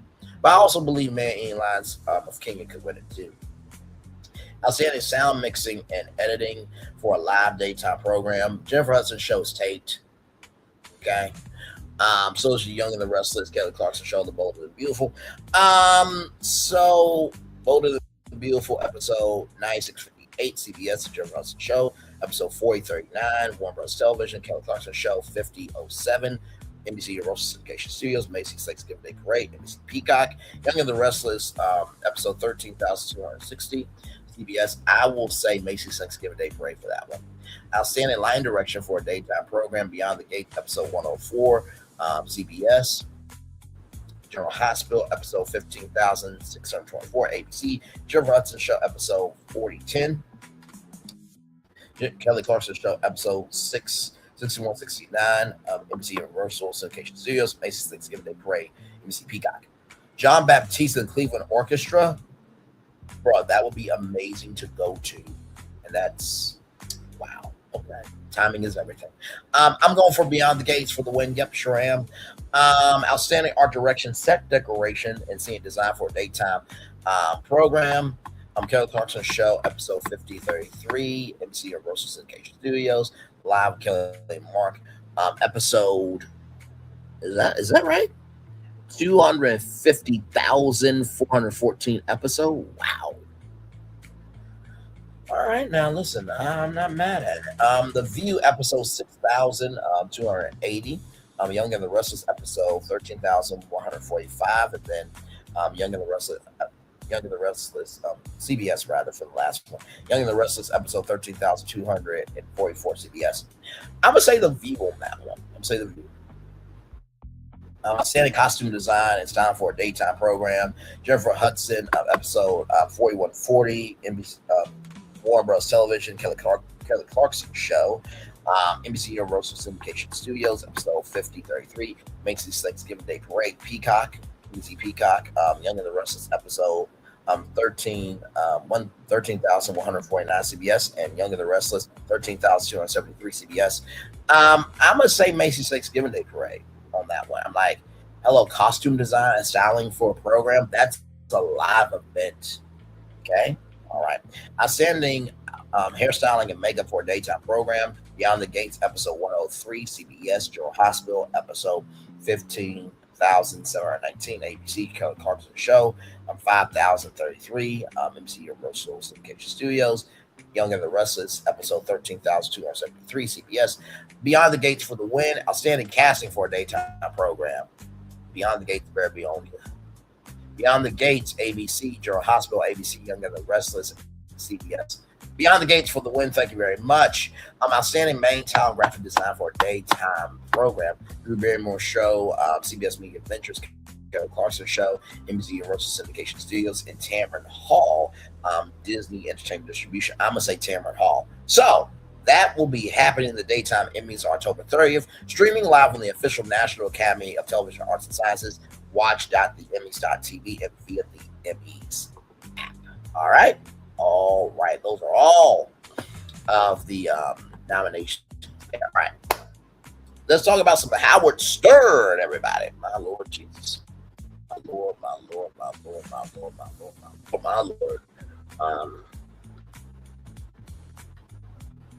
Let me see here.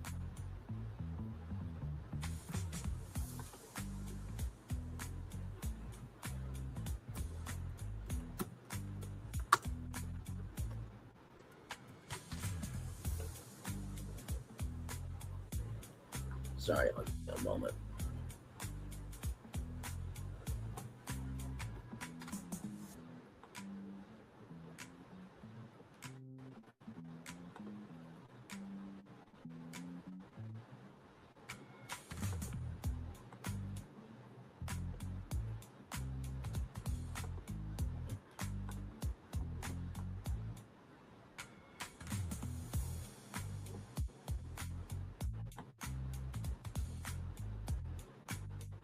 I'm just trying to see something here.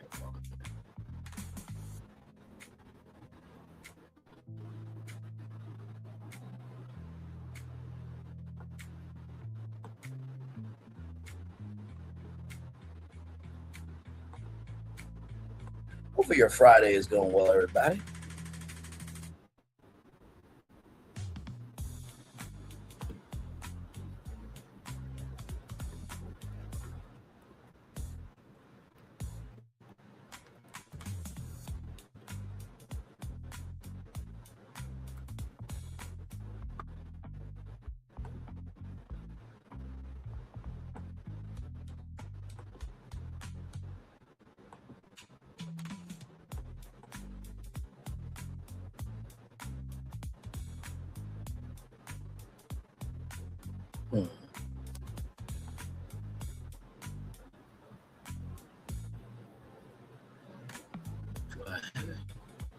Oh, yes, I do. Okay.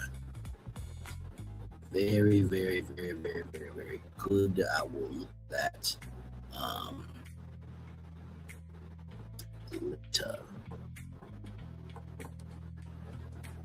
Let's indeed there. All right. Let me pull this up.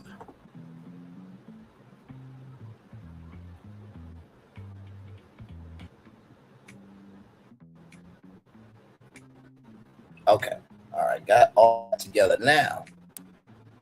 Let's talk about some Howard Stern, everybody, because my Lord, there's a lot going on with him. So as you guys know, he has been at SiriusXM for many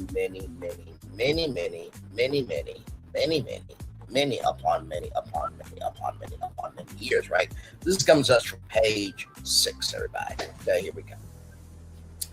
And this is exclusive, okay? So you ain't gonna really see this nowhere else, but take everything with a grain of salt. Now, Howard Stern was with WNBC for a while, and then he moved to CBS Radio, and he worked at K-Rock in California, everywhere else, and he was on the E Network, right? So he was on the E Network, and then he got fed up with the FCC fining him and telling him what he should and should not say. So at the time, it was I believe Sirius Satellite Radio was separate from XM Satellite Radio, right? So they were two separate companies back in the day. I think it was Sirius that he was on. And so Sirius said, hey, why don't you come over here? We'll give you your own studio, we'll give you your own staff, nobody will bother you, all that stuff, right? So check this out here. Howard Stern lays off a dozen staffers and preparing to drop to one new show a week, allegedly, okay? Radio Tata, Howard Stern has allegedly laid off around a dozen staffers from his SiriusXM show, Page 6 Years, because he's preparing to drop just one new show a week after Labor Day. After months of speculation about his future on air, the Radio Times has signed a new contract in December last year that said would give him more flexibility, right?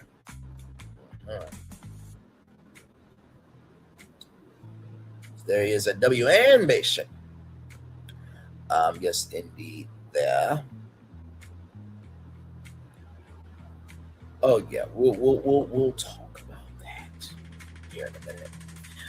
Per our sources, staffers received the news over Zoom on Monday. During the call, they were told that Stern plans to cut back to a single show per week after he returned from studio break. We're told Stern kept a core team of veteran producers, but he just doesn't need that much content anymore. The rest of the airtime is expected to be filled with tape from his vast archive. It's unclear how much the December deal was for, but his previous 5-year contract was worth a staggering $500 million. We're told staffers were sent home immediately after the call. Ooh, man, can you imagine that? You work for Howard Stern or you work for a company all these years and you're fired on a call. I mean, good damn. And received severance packages according to how long they've been with the network. Man. Stern caused a frenzy last year when he announced to his staff on Labor Day evening that he went back on the air as expected after the holiday. The Daily Mail reported at the time. He reportedly skipped the episodes out of frustration with contract negotiations. When he did re-up for another 3 years in December, he said on the show, "I'm happy to announce that I figured out a way to have it all." There is Robin Quivers there and Howard Stern there at a live event there. So more free time and continuing to be on the radio, he added saying his new contract will give him more flexibility. I do like my days off. You know me, I'm never bored. I'm busy every minute. Shortly after the deal was Amy Stern's wife, Beth Stern, said on Andy Cohen's Sirius show, Radio Andy on Sirius XM, I think his new schedule is working out really well for him. So there's Odell Beckham right there. I don't know who that is. I'm not gonna say it's Beyonce, but it's some black celebrity. I don't know. I mean, I think that is. I was gonna say Alvin Sandler, but I know at least that's Odell Beckham child. Let's see here. I feel that's very good for him to continue. He still enjoys doing it all. He's still, I think, very good at it. I think it keeps him connected. She said, added that gives her husband, 72 years old, outlet to share his thoughts. Stern first went on the air in 1977. He pioneered the shock jock formula and went on to become one of the sharpest interviewers of Emmys talent to ever work the airways. He joined the Satellite Radio series in 2006, a landmark deal in the broadcasting world. Reps for series did not immediately respond to Page Six request for comment. Now, like I said to y'all, the deal was for $500 million, right? Why in the world am I going to pay somebody $500 million to work 1 day a week? That's ridiculous as a company. There's no way. There's no way.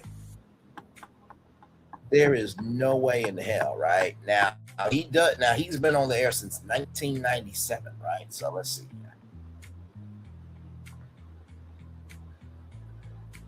From 1997 to 2026 is how many years? I think it's 1977. From 1977 to 2026 is how many years? So he's been on the air for 50 years, essentially, 49 years, right? So 2027 will be his 50th year. With 50 years of content, I think he's good. He can go down to 1 day a week. The problem is what the Sirius want to do about it. They want to pay him $500 million a year to only work 1 day a year. That's the question. Ooh, my God. Okay, so here is some more intel here, okay? My God, today. That's the thing, working 1 day a week.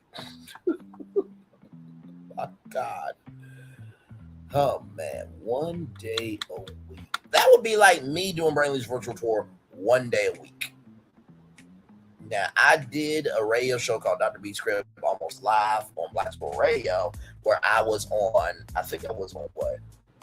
I was on Tuesdays, Thursdays, and Fridays. Those were my days. Now, of course, I wasn't doing it 5 days a week, but every semester you would get your time slot of when you were going to be on, right? And you would be on once a week. So here is this here. The stat, now this is also exclusive from Page Six. The staggering amount, this came out July 15th. Okay, so this is a new article. Staggering amount Howard Stern makes per minute despite cutting radio shows and laying off employees.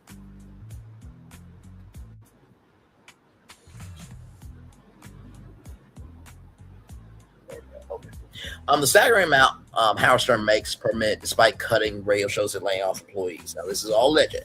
I don't know his bank account, okay? I'm just reading information here, okay? All right. So, Howard Stern will still be earning a hefty paycheck despite cutting down his SiriusXM show to one episode a week and laying off employees. The radio tie-in renewed his contract with SiriusXM for the Howard Stern show, a 3-year deal in December 2025, though the amount for his current contract hasn't been disclosed. He's coming off an eye-popping $500 million a year over 5 years, right? So basically $100 million a year, right? Going off of Stern's previous yearly salary of $100 million a year. His 4 hours a week radio show, he is earning roughly $8,000 per minute. $8,000 a minute. $8,000 a minute, right? Let me see something. How many minutes equal to 4 hours? So 240 minutes, right? Let's do $8,000 times 240 minutes. So that's 1 million $920,000 a day, right? So he makes about $4 million a week. Good day. However, Stern is likely making more a minute as radio personality takes a lengthy summer break every season in addition to other vacations throughout the year. And usually on terrestrial radio, you usually work through the summer, you know what I mean? Like if I did the Brainly morning show, right? I love working so much, especially what I do. I don't mind working Monday through Friday. I really don't. It'll give me something to do and get paid for it. And I'm getting to connect with people. But let's just say that would be like the Brainly morning show working from August all the way to May, right? So from August of this year all the way to next May, and then we take a summer break, and then we come back in the fall, right? But and I remember this because Wendy Williams, she wanted to work all year, right? Because there was hot topics all year. But in the union, you have to have at least one summer. You have to have at least 1 month off. So that's why, shows like The View, shows like Wendy Williams, Sherry Shepherd, they will work all the way to July, and then they'll be off for the whole month of August. The astounded projected earnings come on the heels of Page Six exclusively reporting that Stern will cut back to a single show a week from 3. So he used to do 4 shows a week. Then he cut down to 3. Now he's cutting down to 1. We also report that around a dozen staffers from his SiriusXM show were let go over Zoom on Monday. Man. We're told staffers were sent home immediately after the call and received severance packages based on how long they've been with the network. Stern did keep a team of veteran producers because he just doesn't need that much content anymore. The remainder of airtime will be filled with tape from his archive.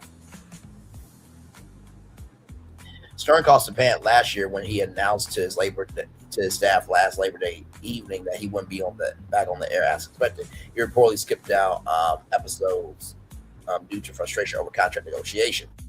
When he did re-up for another 3 years in December, he said on a show, "I'm happy to announce that I figured out a way to have it all. More time and continuing to be on the radio," he added, explaining the new contract will give him more flexibility.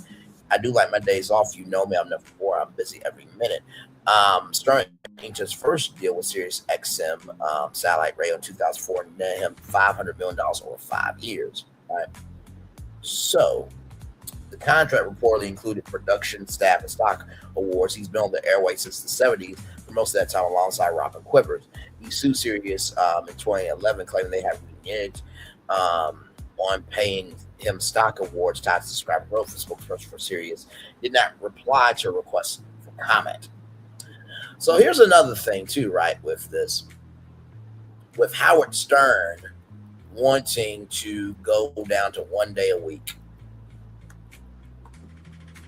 Y'all know I'm usually here pretty much every day. I do 4 shows a week. Well, actually, no. I'm on 4 days a week. But Monday I do 2 shows. Tuesday I do a show. So Monday I do 2 shows. Tuesday I do 1 show. Wednesday I do 1 show. I'm off on Thursdays usually. And then Friday I do 2 shows. So 2, 3, 4. So I do 4 shows a week, right? And that's not including bonus tours, right? That's not including breaking news tours, right?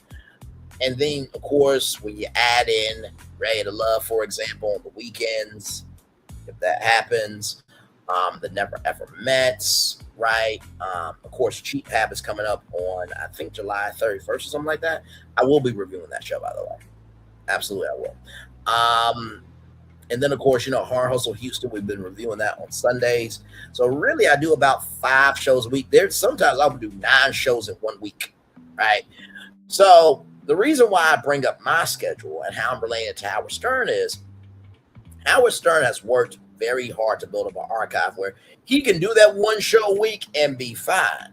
But the problem is we live in 2026 where people want fresh content all the time. And people have projects.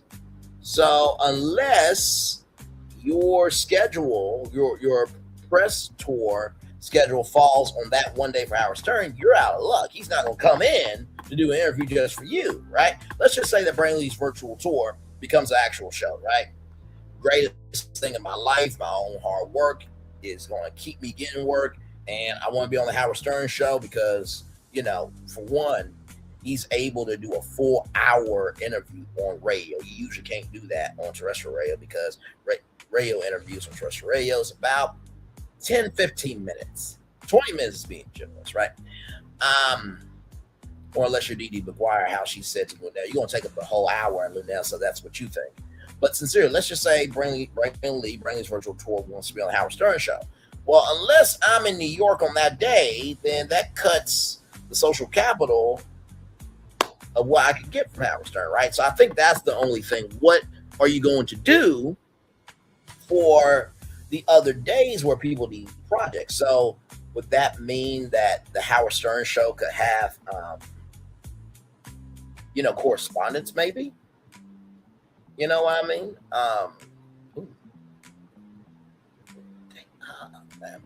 Sorry, y'all. But yeah, as I was saying, could the Howard Stern show create a correspondent network where maybe you have a producer? Now, this does happen in radio, right? Now, the radio I grew up with, shout out to KMVT AM 570, shout out to AA.3 KBF in Little Rock, Arkansas, and shout out to Black Squirrel Radio in the town that I'm in, right? I was one with the board. So when you heard me say, what's going on, Dr. B, I had to press a button for the microphone to be on. So that's the way normal radio is done. Now, if you're the Steve Harvey Morning Show, if you're the Ricky Smiley Morning Show, if you're any other morning show, like the Breakfast Club, for example, they have evolved radio where there is an audio producer that they work the board and you just at the mic, right? Now, I believe Big Boy from Big Boy's Neighborhood, he is still an old school DJ where he runs the board. And I give him nothing but respect for that. Nothing but respect for that. But yeah, maybe, if he only wants to do, his show on Monday, right? Then maybe Tuesday through Friday, he has the Howard Stern correspondents. They come in, they do the celebrity interviews and everything else. And of course, you would vet them, right? Now, he has hired fans before, but if you're going to 1 day a week and you're creating a correspondent squad, you need content creators and journalists that can actually do the job. Now, he did have Howard 100 News and Howard 101 News. He had a news department, right? That would cover anything, everything at the Howard Stern show. I don't know if he still has that department or not, but I would say, hey, listen, guys, Monday, me, Robin, Fred, and the gang will be here live, but Tuesday through Friday, Howard 100 and 101 News will be here in studio. They will be doing all the celebrity interviews and everything else and talking to you guys. Or better yet, what you could do is instead of Monday, right? Howard Stern could be live on Fridays, right? Because Friday is the weekend, it's the kickoff, A lot of people come into New York for press tours on Friday, So Monday through Thursday is Howard 100 News and Howard 101 News.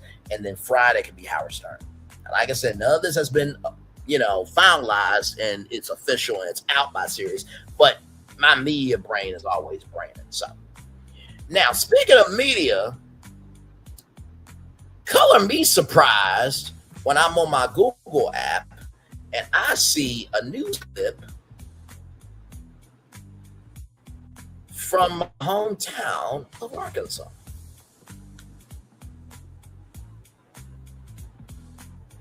Now, I want you to look at this, okay? Now, this is from the Arkansas Times, all right? Arkansas Times is a huge publication in Arkansas. Now, I want you to see this, okay? As it gets over here. Okay, let me make sure y'all can see it.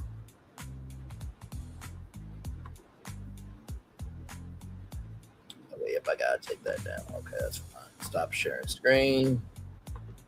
Stop sharing screen. We've been flying through this show today. It's been good. It's been good. Good content.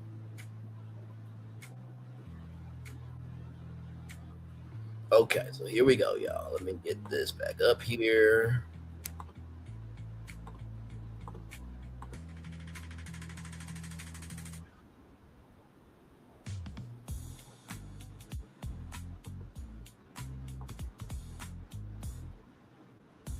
All right, here we go, y'all.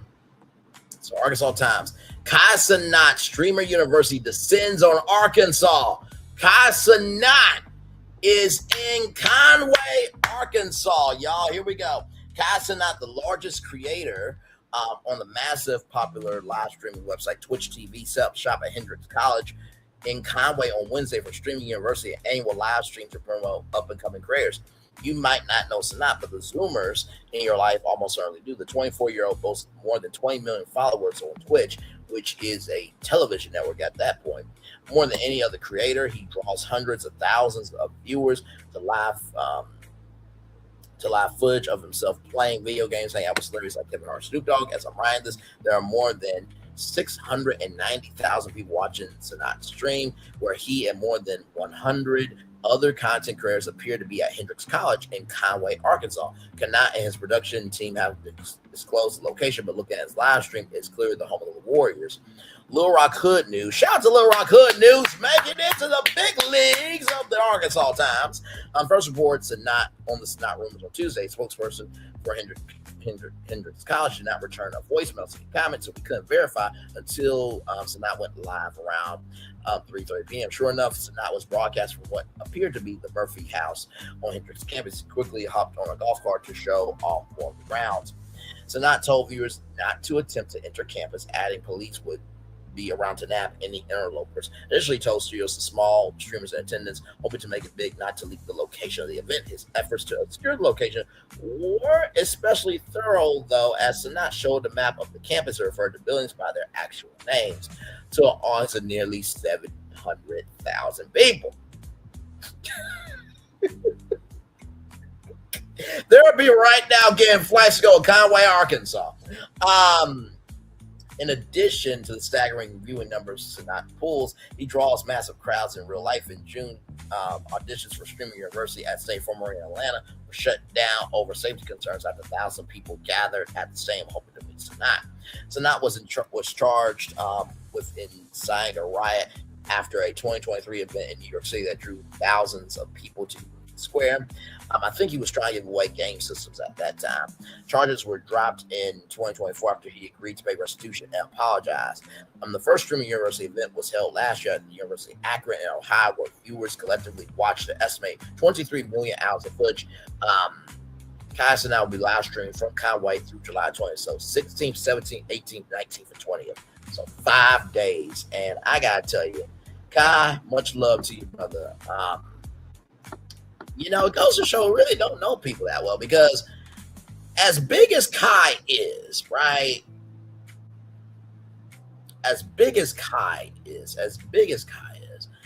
I would think, you know, he would go to, you know, like the University of Miami. You know, he would go to, hang on, y'all. Let me see if I can get back to the outside. There we go. Okay. I would think as big as Cenat is, he will go to the University of Miami. He'll go to New York University. He will go to USC. But the fact that he went to Akron, Ohio, the fact that he went to Conway, Arkansas, he is recognizing that these towns that don't get enough attention also deserve a national stage. So, Kai, you good in my book, brother. You went to my hometown, gave him some love. I appreciate that. Now, let's talk about the Today Show, what happened with the Today Show. Because this is going to lead to our final destination of the day about the March on Washington. So Today Show intruder arrested and allegedly hurled slur at Craig Melvin. This is an exclusive here. So at 11:05 a.m. Pacific time, so that would be 9 a.m. They said 9:19 around that time. NBC News Today tells TMZ there was a security incident this morning at the Today Show studio, and an individual entered an unauthorized area during a vestibule near Studio 1A. The person approached anchor Craig Melvin, who alerted security. The individual was detained, taken into custody by law enforcement without further incident. There was no altercation, no one injured. They continue. Today is fully cooperating with law enforcement as they continue to investigate the matter. NBC and Today take the safety and security of our employees, staff, talent, and guests extremely seriously. We are reviewing protocols. We're reviewing the incident and our security protocols and remain committed to provide a safe and secure environment for everyone who works and visits our studios. A terrifying security breach rocked the Today Show. Thursday, March stranger breached security and stormed inside the building from the plaza before allegedly lunging at NBC host Craig Melvin. Law enforcement sources tell TMZ the man was asking for Al Roker after somehow slipping past security. We're told that he couldn't find Roker and turned his attention to confront Craig and restrict the area after allegedly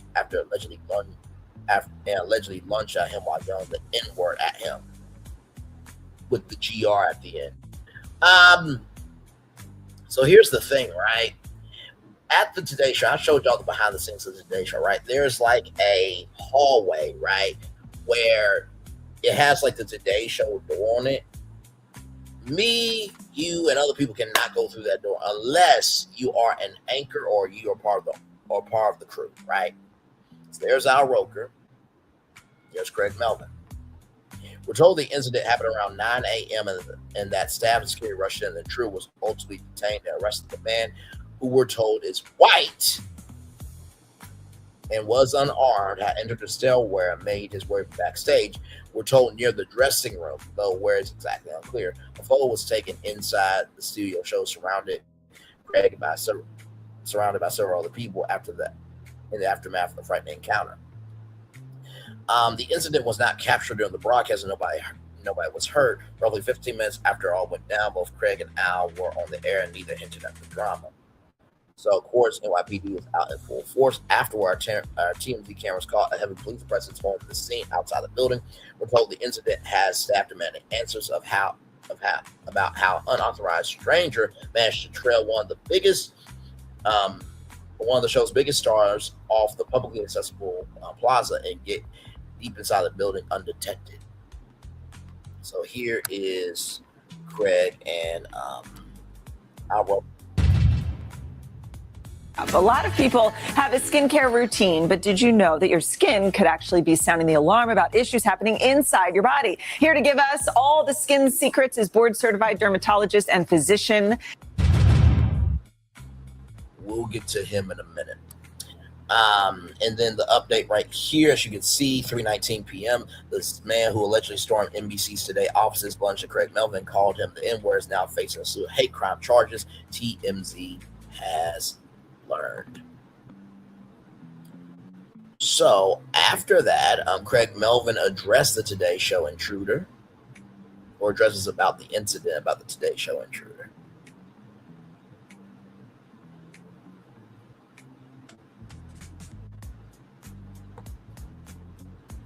So here we go. Here, we'll watch that clip here in just a little bit.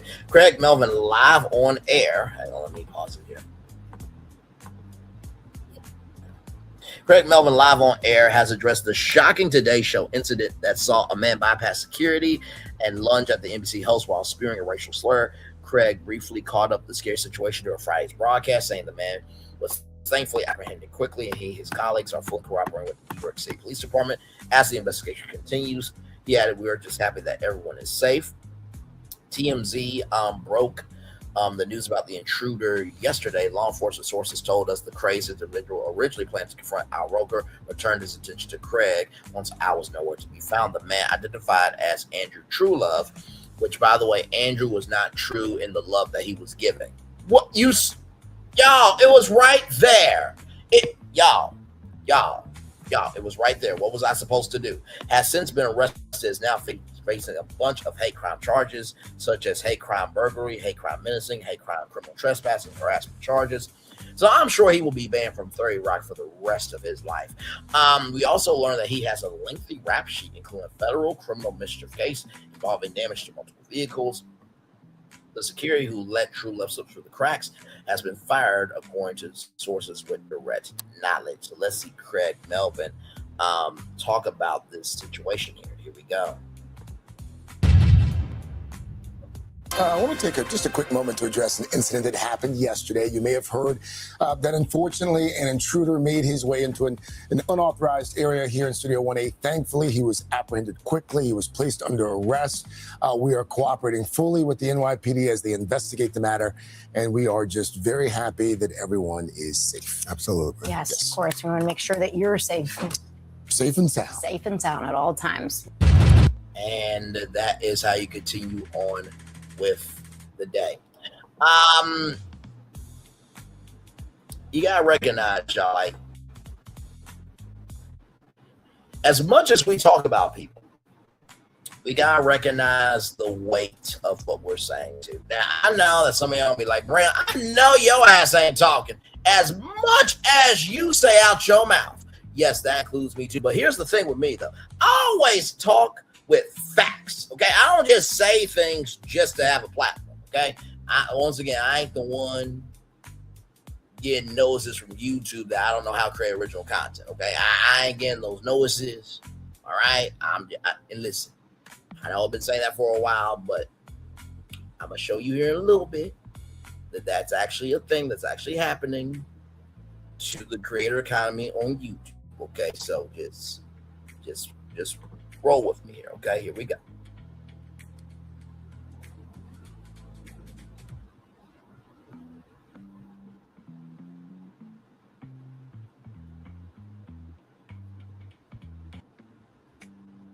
Okay, let's see here. All right, here we go. Today's show, hate crime suspect. Come on now, damn it. There we go. Today's show, hate crime suspect who allegedly targeted Craig Melvin was a homeless ex-con with a long criminal history. This is an exclusive from the New York Post.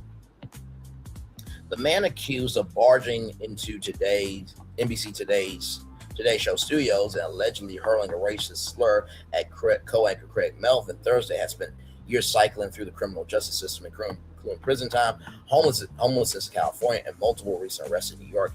Andrew Truelove, 41, allegedly slipped into a restricted vestibule, which let's find out what that is, because we don't mind learning things around here.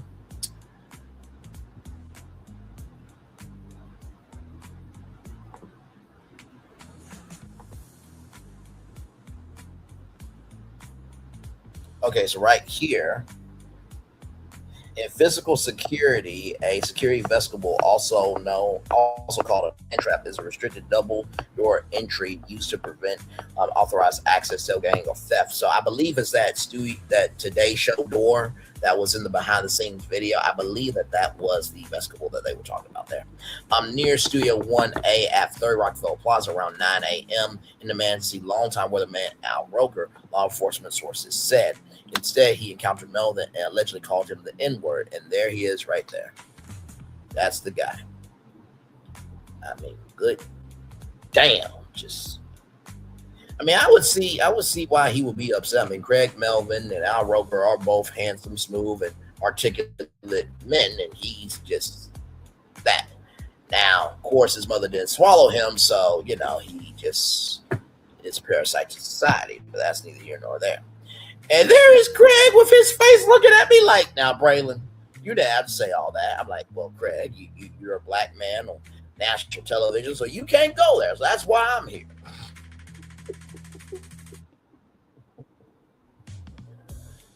So there he is there, I believe. Melvin alerted security and an NYPD officer working a paid detail. Paid detail pretty much means you have a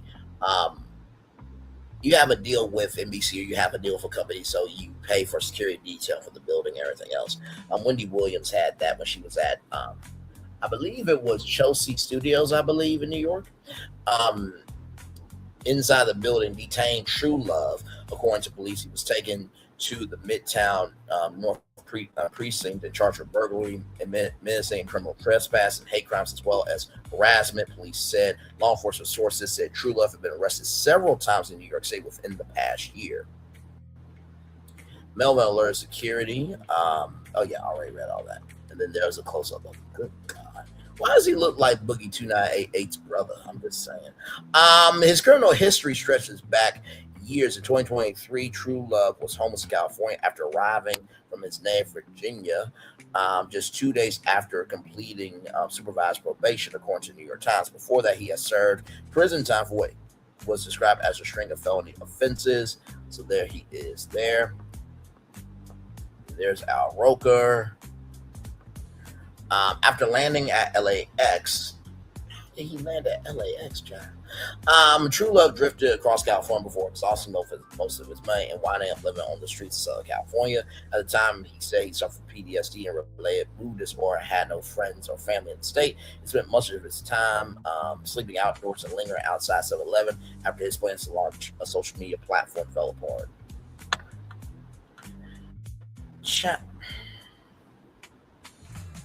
What just happened to hard work and having integrity? My God, today. So, with that being said, I needed to showcase that to you because it brings us here to our last destination of the day here from blackenterprise.com, everybody. Yes, indeed, here. Man, I just, like, bruh, like, just...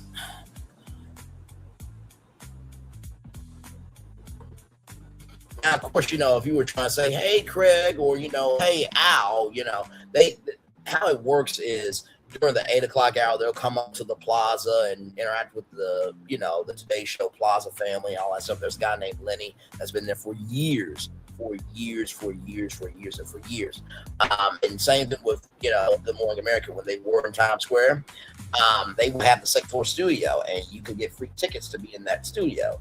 Or if you were down Times Square, they actually come out and interact with the audience, but you cannot go into the building, right? But yes, indeed. Well, you can't go into the building for Times Square Studios unless you have a ticket. But usually, like I said, the anchors of GMA will come out and, talk to the audience, right? Here we go. From Black Enterprise Magazine, blackenterprise.com. March on Washington 2026. Defend the vote planned for August 20th. Al Sharpton, Martin Luther King Jr. III, other civil rights leaders and labor groups plan to protest what they describe as an attack on the black vote. More than 6 decades after Dr. Martin Luther King Jr. delivered his I Have a Dream for Black Conic, I Have a Dream speech at the Lincoln Memorial, civil rights leaders are once again preparing to gather in Washington, D.C. As you can see, that March on Washington had a lot more people than at the broken, tired, and dilapidated state fair that happened. And the UFC fight was mostly military, so it really wasn't a real audience except for the broken, dilapidated, and decrepit, free watch party that happened outside the White House. But that's neither here nor there.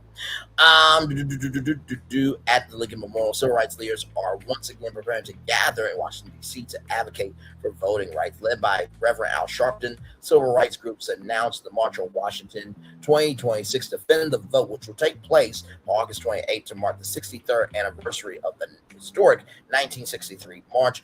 Al Sharpton's National Action Network is organizing the effort in partnership with Martin Luther King Jr. III, Andrea Walters King, and the Drum Major Institute, and a coalition of civil rights, labor, faith, and community organizations, reports Reuters. Now, that broken, dilapidated, and decrepit, rejected family member of the King family who supports 47 all the time, she will not be there. They will kick her ass out disrespectfully. Rebe Jackson is more respected than that family member that the King family does not embrace at all, child. Okay? All right. Shout out to Rebe Jackson. It's Rebe. Anyway. It's all love, y'all. It's all love.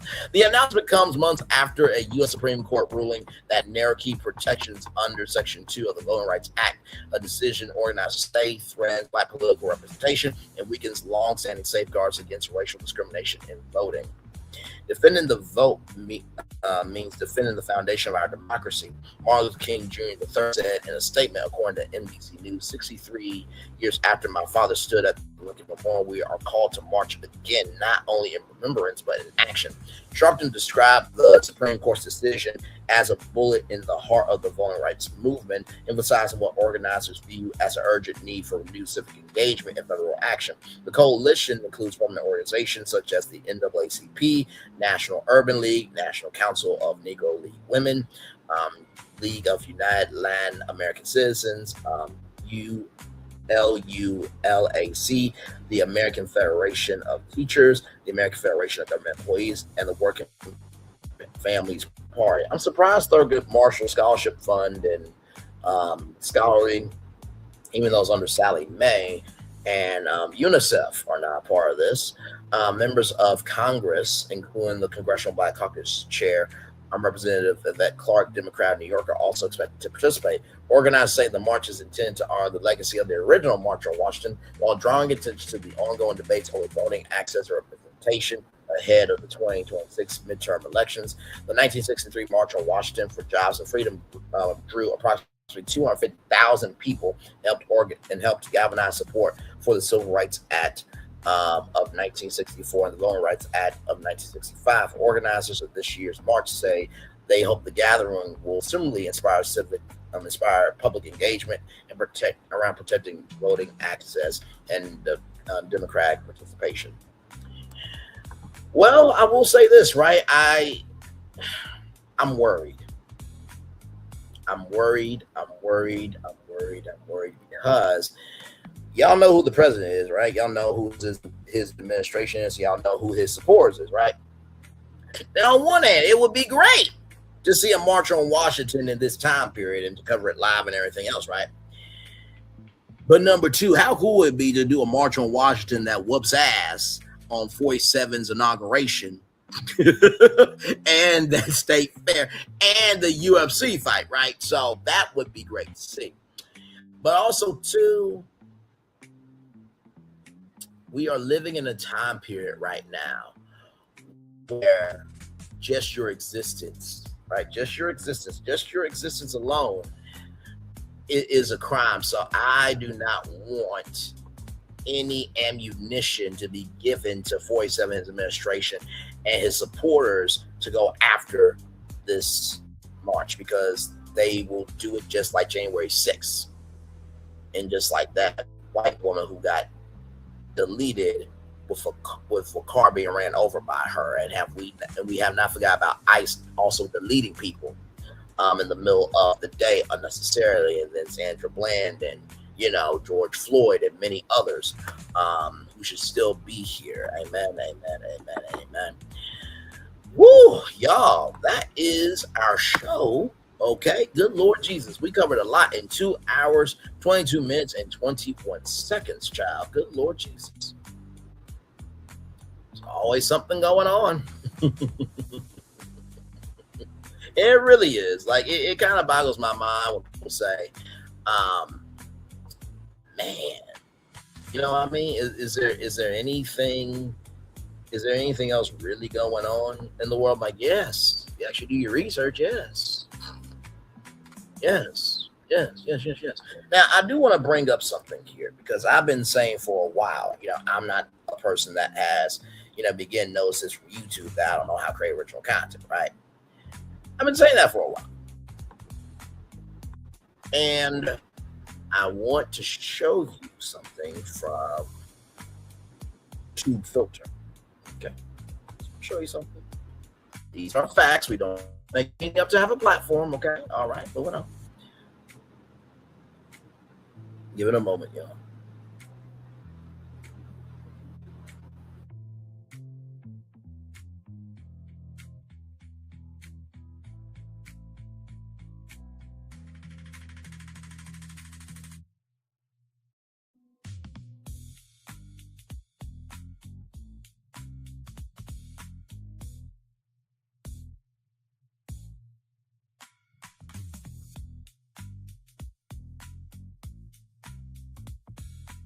StreamYard went out on me. I'll be right back. Give me a moment, y'all. Give me a moment.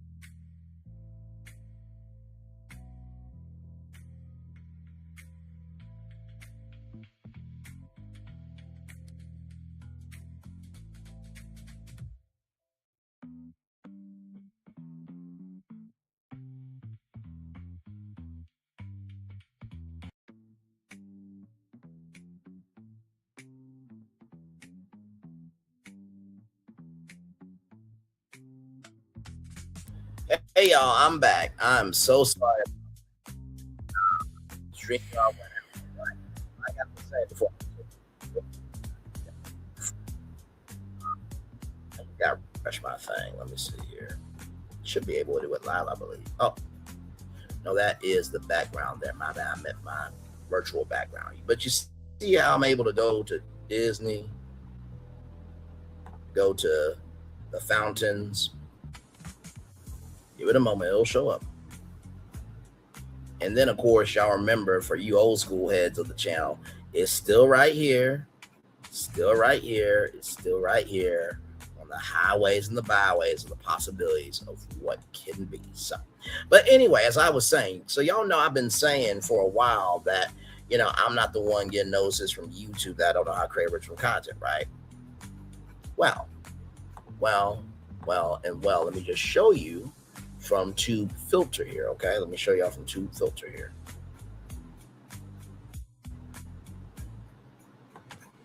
And I don't mind, y'all. This will be fine. Don't worry. Don't worry.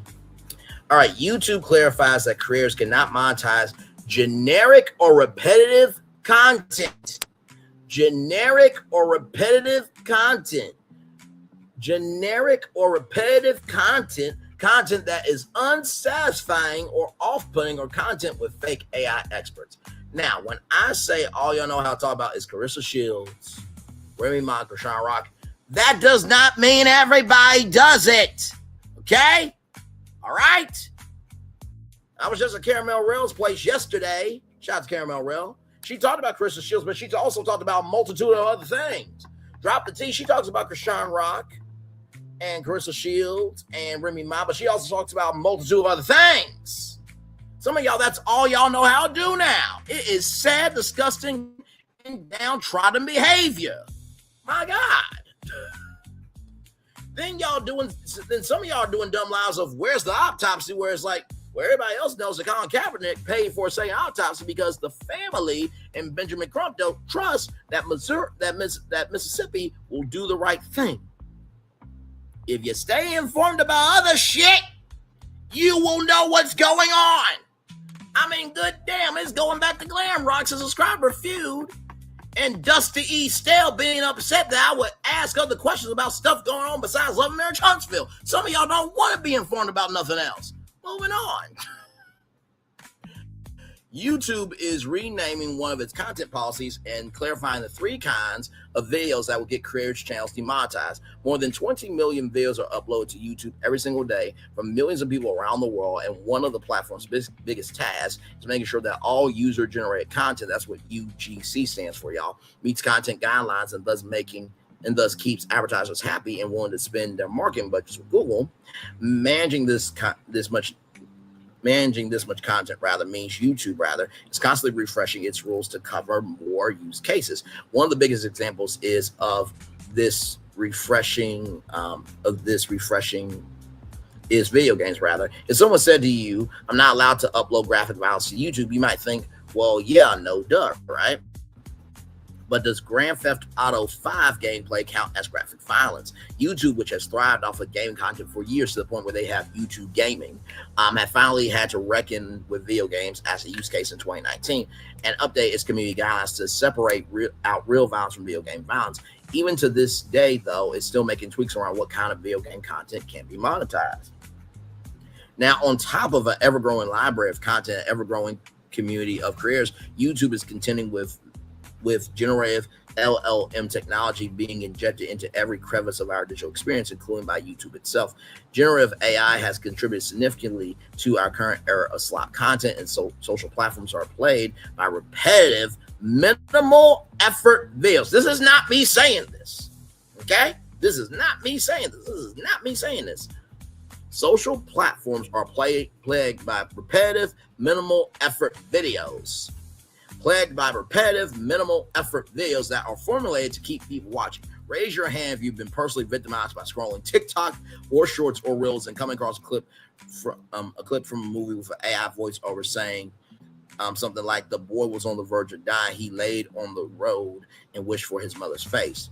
To address some of those issues, YouTube has reworked the guidance under their inauthentic content policy, breaking out 3 specific categories of video that will get creators' channels demonetized. To be clear, this is not a new policy. The update is a communications fix. Clearer, more actionable language so creators know why a channel gets flagged. Rules themselves haven't changed, and creators are not facing demonetization for new reasons. The 3 categories of videos that are not allowed to be monetized under this policy are generic and repetitive content, unsatisfying or off-putting content, and AI personas related to sensitive topics. I just want to zoom in here for anybody who may be sensitive to factual information. I just want you to see that I'm not making this up. These are actual facts here, okay? Generic or repetitive content, unsatisfying or off-putting content, and AI personas related to sensitive topics. Generic or repetitive content, unsatisfying or off-putting content, and AI personas related to sensitive topics. Generic or repetitive content, unsatisfying or off-putting content, and AI personas related to sensitive topics. Now, I know what y'all thinking. Well, Brian, you repeat content all the time. No, I don't, actually. Have you seen our YouTube channel? Now, sure, you could say that, I do talk about certain people from time to time. If they are a trending topic, yeah, you'll see that face on the channel, but it will also be some new content to it or some updated content. So that's not repetitive. The format is the foundation of the show, right? So formats are repetitive in nature based on the intro, the meat of the show, the content, and then the outro, right? Unsatisfying or off-putting content.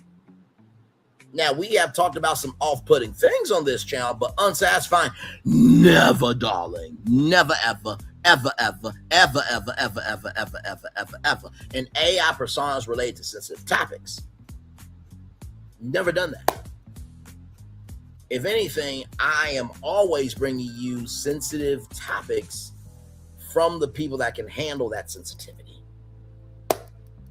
So I know that my confidence is offending your insecurities. In the words of our coach, Deion Sanders, okay? Don't let my confidence offend your insecurity. Don't let my confidence offend your insecurity. Don't let my confidence offend your insecurity. Listen, if you recognize that you can do more, maybe you won't fall into one of these 3, okay? Just saying. Or you can keep doing what you want to do and just not have any money. So, anyway, moving on. Generic or repetitive content is content that looks like it's made with a template or may feel repetitive to viewers after watching several videos in a row from the same channel. Now, a template is very important when you are making content, right? There's a template for the show. We cover media, culture, entertainment, commerce, and theme parks from a Black perspective. That is the template. But the blessing of that template is we plug in and play with a multitude of topics, a multitude of stories, a multitude of destinations, a multitude of here, there, and everywhere, all around the world, and Okay, all right. Well, that may feel repetitive to viewers after watching several videos in a row from the same channel. YouTube explains examples of volatile content include content with low educational value, little commentary, and minimal variation across numerous videos on the same channel.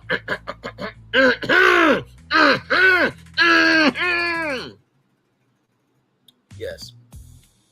Videos where the characters are put in the same situation over and over again with the same outcome, image slideshows, templated storylines, and AI-generated content made with generic or original templates, giving the impression of mass production without adding the creator's original, authentic insights or perspective.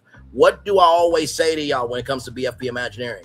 AI is a resource, not the source. AI is a resource, not the source. AI is a resource, not the source.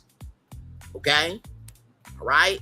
So we utilize AI to be able to have expanded conversation about theme parks, because myself, Florence, and Phil, we don't have the money to go out there to Florida, go out there to California, and build all this.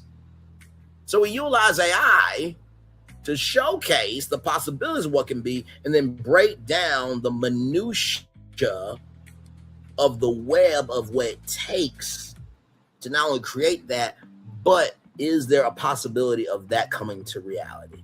That's the original, authentic insights and perspective. Moving on. YouTube says creators can stay within good monetization graces if they make sure to put their own transformative spin on content. This guy does it all the time, so I never worry about this. As for unsatisfying or off-putting content, this is a brand new category, though. Again, this content was already not allowed to be monetized. YouTube describes this content as content that relies heavily on emotionally manipulative formulas. So like posting what you want to post, but then dick popping or pussy popping saying, I didn't want to cover this, right? Is that relying heavily on emotionally manipulative formulas? Maybe, maybe not. Mimicking existing formats or stories to a degree that the videos feel interchangeable or appears to designed to shock or surprise viewers for the sole purpose of getting views. Okay, then. Examples ran by YouTube include content that repeatedly uses disturbing themes such as violence or loss without building or a cohesive narrative.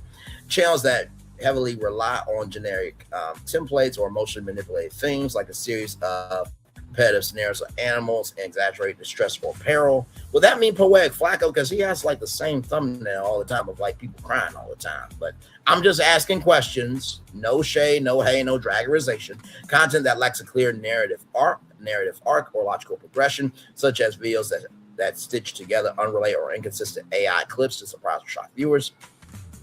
Content that use deceptive or misleading imagery or narratives, such as realistic visuals, tricking viewers to believing a fake celebrity death or natural disaster has occurred.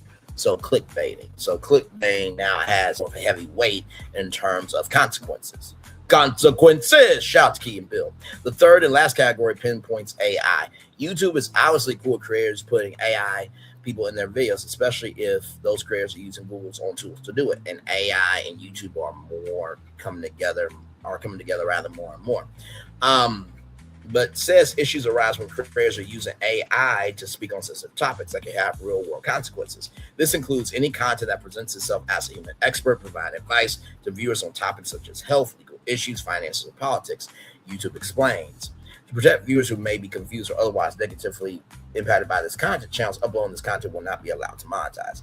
As you probably expect, grounds for demonetization are things like videos where AI doctor is supposed to talks up supposed wellness remedies, an AI podcast host giving out financial tips, or AI lawyer giving legal advice. While there are no material changes here in what YouTube allows, this updated policy should give creators a clearer idea of what they are allowed to monetize and give viewers an idea of what sort of content they should be reporting. So, just in case you want to actually be something in life, it's important to know what's going on. So that's why we do what we do over here. Okay, all right, just moving on. Some of y'all are allergic to facts, but moving on. Finally, everybody, this story right here, we don't hear too many, stories like this, right? We don't really hear too many stories like this, so definitely want to showcase this to y'all.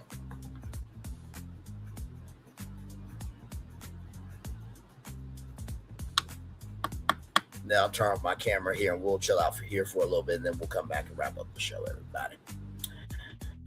Man, what tour this morning, this afternoon. Okay, here we go. From the New York Post, everybody, teen girls beat up knife-wielding porn-obsessed creep who tried to drag them into the Connecticut woods and rape them. Shout out to this, because we do not hear stories like this. Usually these PDF files, like PDF academics, by the way, who talk greasy to a 15-year-old Discord call, has a SA lawsuit that's back active again. We usually don't hear good news like this. So teen girls beat up knife-wielding porn-obsessed creep who tried to drag them into Connecticut woods and rape them. Shout out to the New York Post for posting this story here. Two brave girls turned the tables on a predator who allegedly tried to drag them into the woods and rape them in a Connecticut State Park, beating him with rocks and leaving the creek battered and bandaged in his mugshot. Darius Moreno, 23, allegedly threatened the two girls with a knife and attempted to sexually assault them on Monday in Kelltown State Park in Southbury, according to the Connecticut Department of Energy and Environmental Conservation Police. And there's the piece of shit bastard. I hope that the men go to town on you, piece of shit bastard. And I pray that those girls aren't getting charged at all. Self-defense. Let them off, let them go, let them be free. Moreno allegedly approached the girls with a knife and told them he was going to blank them and rob them. Marbury State Attorney Maureen Platt told the courtroom on Moreno's arraignment on Tuesday, the CT Post report. The Orno-obsessed sicko then tried to drag the teens into the woods, then by their hair, and threw one of them down to the ground before trying to suffocate her by pressing her head into the dirt, prosecutors alleged. Moreno then tried to place the other girl in a chokehold, Platt described. It's a horrific scene. The girls were terrified, Platt said. The arrangement, according to the outlet, despite their fear, the girls fought back. One of the teens managed to wiggle free and bravely hurled a huge rock at the pervert's head, but Moreno would not let go of her friend. That girl then started to pelt the PDF file with rocks, eventually allowing both of them to escape and run to safety, Platt said. Moreno, who was from out of state and was living in his car, allegedly told arresting officers that he was sorry and meant to like an aggressive or and disturbingly said that the assault was a sexual fantasy for him, prosecutors revealed. His mugshot captured him wearing glasses and making a smug expression with a large bandage around his head, presumably hit by rocks. This right here, that should have been all blood, disrespectfully. He was cuffed on a slew of charges, including robbery, interfering with an emergency call, assault, strangulation, unlawful restraint, disorderly conduct, carrying a dangerous weapon, and criminal attempt at SA. Cops said Moreno was ordered held behind bars on $250,000 bond, and nobody better pay it either. Better not pay it. Child, I'm gonna turn on my camera now because we done the whole show for over 2 hours. Yes, we have. What a show, what a show, what a show, what a show, what a show, what a show, what a show. We're gonna take a little bit of a commercial break, and then we'll be back to wrap things up. We are live on tour. Like, comment, share, and subscribe. We'll be back right after this rolling. By the way, everybody, the Canadian wildfire smoke is spreading unhealthy air across the northern United States. If you do not need to be outside, do not be outside. Okay? All right? Because I just got a AQI forecast. Check the unhealthy air quality in your area right now.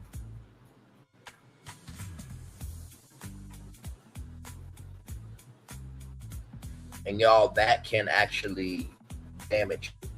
So right now, AQI, air quality index for where I live, is 270.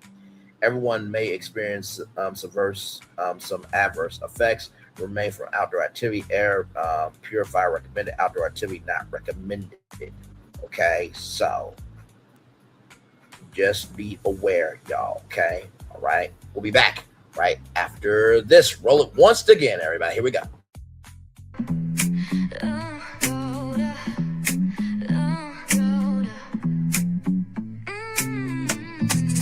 Lights go low, the city goes high. Stories untold under moonlit skies. Way lonely, got the vibe, got the flow for the culture. Yeah, you already know. Turn it up, lean back, feel the breeze.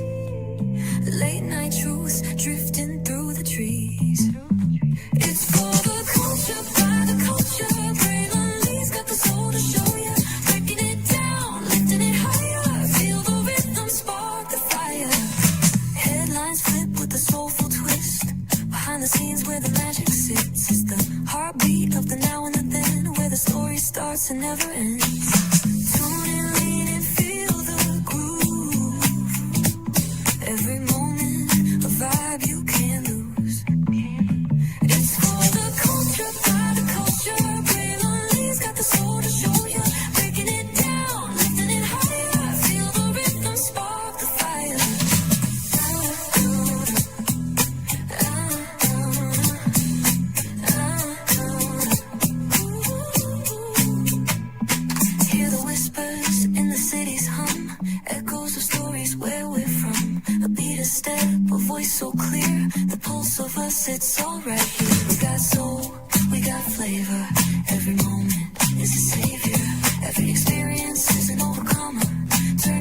feel the glow, let the rhythm flow. Spotlight shining, we in the zone. This is the place where the culture's grown. Stories untold, now they're coming alive. Braylon Lee got the vibe tonight. One thing to know and two things for sure. Higher is waiting and lower is available. But either way, we gotta go on tour. It's Braylon Lee's virtual tour, where the culture makes it smooth. Feel the love, feel the truth. This is us, this is you. From the unknown, the unembraced, and more. This show, this brand, and the possibilities of what can be is all here for you. I'm just a kid from the rock, trying to be a rock for people, trying to make it best they can to become. Being moved as a creator of power to lift up all of us, not just a selective few. For the culture, by the culture, here we be. Braylon Lee, bringing life to your screen. Feel the soul, feel the truth. We're free, trust and believe. It's entertainment, news done away with. Braylon Lee, spotlight sharp like a diamond shine. We see the stars, but the stories align. Deep in the soul where the heartbeats find. The pulse of the people redefining time. Just a pro tip, people have to earn the right to hear your story, but in addition to that, people have to earn the responsibility to be a part of it. Just because we are not seen by everybody doesn't mean we are not been seen by who needs to see us. Noise equals attention and sound equals purpose. Anybody can be a creator, but it takes a somebody to be an artist.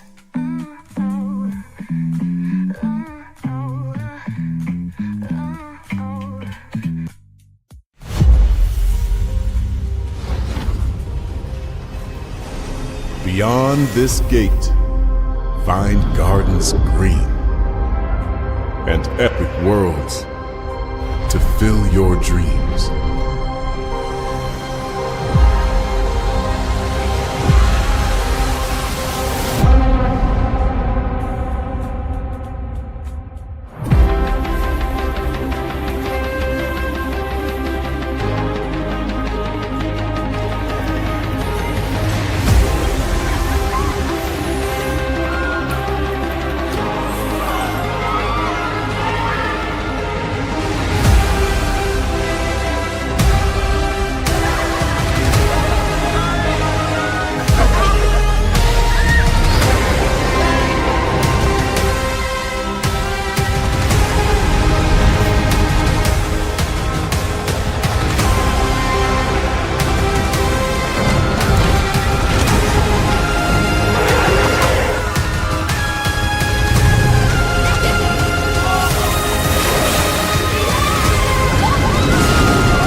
really no secret about our approach.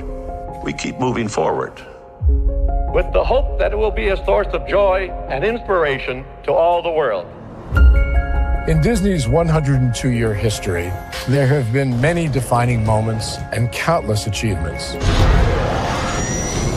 Today, we celebrate another thrilling moment, the creation of a spectacular new Disney theme park resort coming to Abu Dhabi.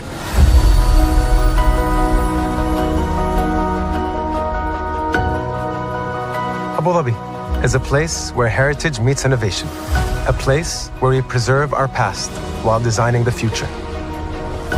Bringing a Disney theme park resort to Yas Island, Abu Dhabi, marks a historic milestone in our journey as a global family destination. The 7th Disney theme park resort destination represents a new frontier in theme park ambitions. Our resort in Abu Dhabi will be the most advanced and interactive destination in our entire portfolio.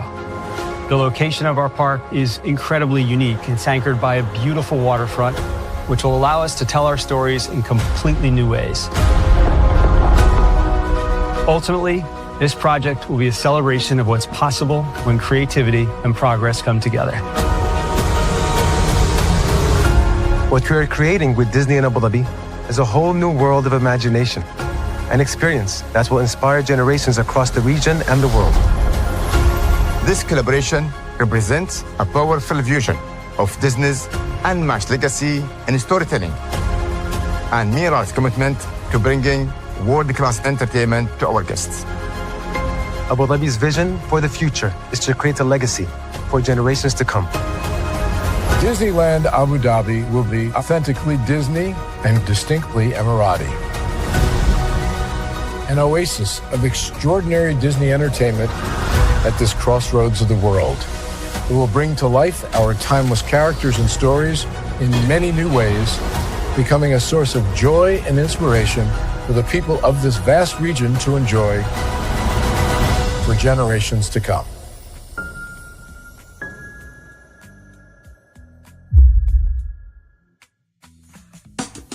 Caesar. Just look at him. Politician. General. Author. Ruler. Man.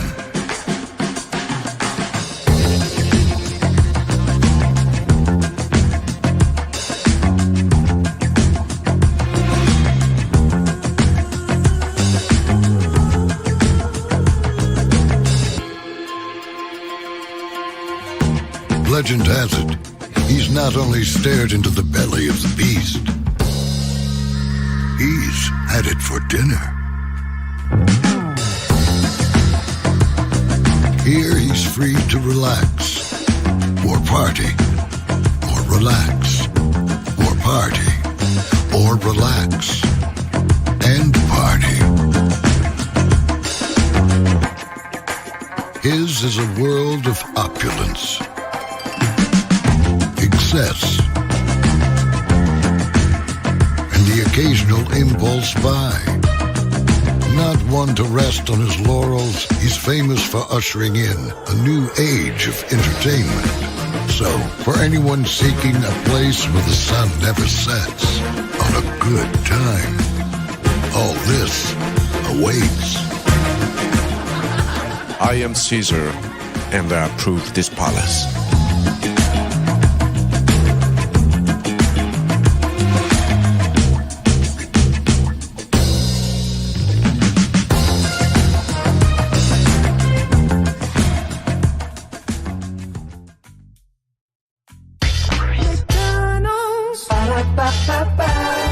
I'm loving it. McDonald's.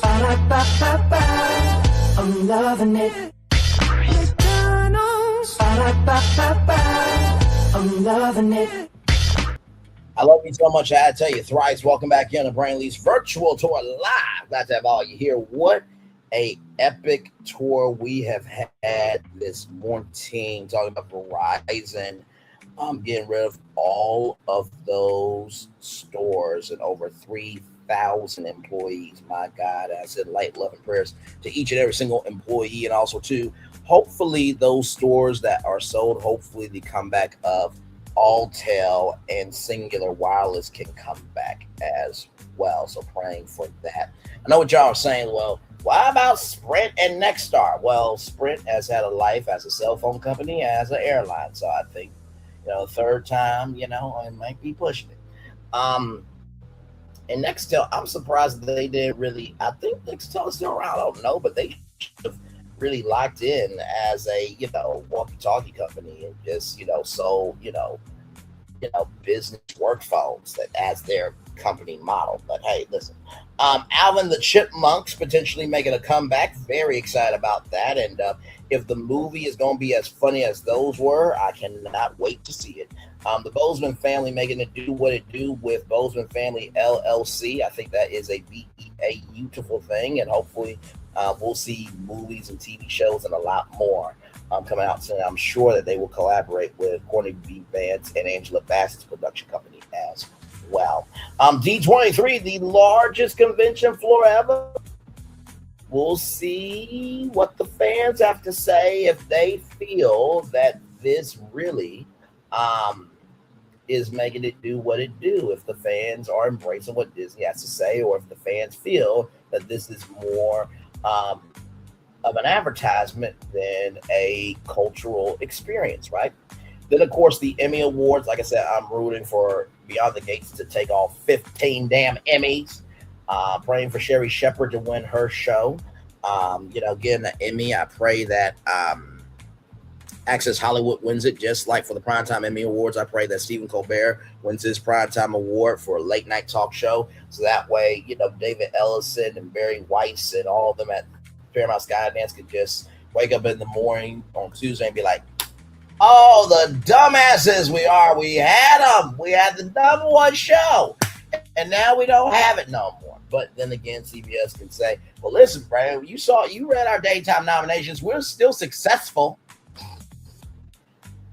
Child, success is in the eye of the beholder. And by the way, that press conference last night that the president had, apparently even CBS cut away from it. CBS is tired of their association with the president as well, because y'all know CBS is Micah TV, and so is CBS News. That is Micah News. Like I said. Then, of course, Howard Stern going down to 1 day a week. I don't believe SiriusXM should be paying $500 million for a person working 1 day a week, unless, like I said, you do that Howard 100 News team doing the work, Monday through Thursday, and Howard works on Friday, or Howard works Monday and then Tuesday through Friday is the Howard 100 and Howard 100 News team making it do what it do there. Cenat in Conway, Arkansas at Hendrix College, making it do what it do. Shout out to you going down to my home state and giving them some love and promotion, everything in between. Thank you, Cenat, for that. I wish we could have had Playtime Pizza for them. I wish we could have had Wild River Country, but y'all don't know how to pay y'all taxes. Then you have a governor who the daughter said, one day, Mama, you can be praised. That's our state. Make it blue, damn it, Arkansas. Do your job. Hell, I still love y'all. And then, of course, Craig Melvin, Al Roker, and the NBC Today Show family sending light, love, and prayers to everybody involved, including the staff and crew. I'm glad that piece of shit bastard is in jail. And then the March on Washington. Martin Luther King Jr. did say, I'm tired of marching. Y'all have seen the clip many times. I believe that this march is very important, but also, too, let's have our head on a swivel, and let's make sure that we are flexible to defend the March on Washington, just in case it goes there, because you never know, child. And I also, too, like I said, congratulations on YouTube standing up for one, quality over quantity. Shout out to that. And also, to shout out to those two young ladies for being that piece of shit bastard as well. And hopefully they will not put him, hopefully nobody will pay that $250,000 bond. Whoever pays that $250,000 bond, you also deserve to get your ass whooped. So with that being said, that is it for me. One love, much love, all love. I feel love and send it right back to you. I'll be back here tonight a little bit later on at 6 p.m. for some type of show. I will let the day evolve. Like I said, Canadian wildfires are happening. I do believe I saw a clip of California. They had a wildfire. I'm like, California does not need any more wildfires. After all of that, they are restructuring, rebuilding, and reconfiguring stuff because the Olympics will be here in 2028. Which, by the way, can we just give the president the torch and just turn on the highest heat for him? Just please, let's just do that and just make it do what it do, okay? And NBC, you just cut the TV black when that gets to the highest height, okay? All right. One love, much love, all love. I feel love is in it right back to you. Bye, everybody.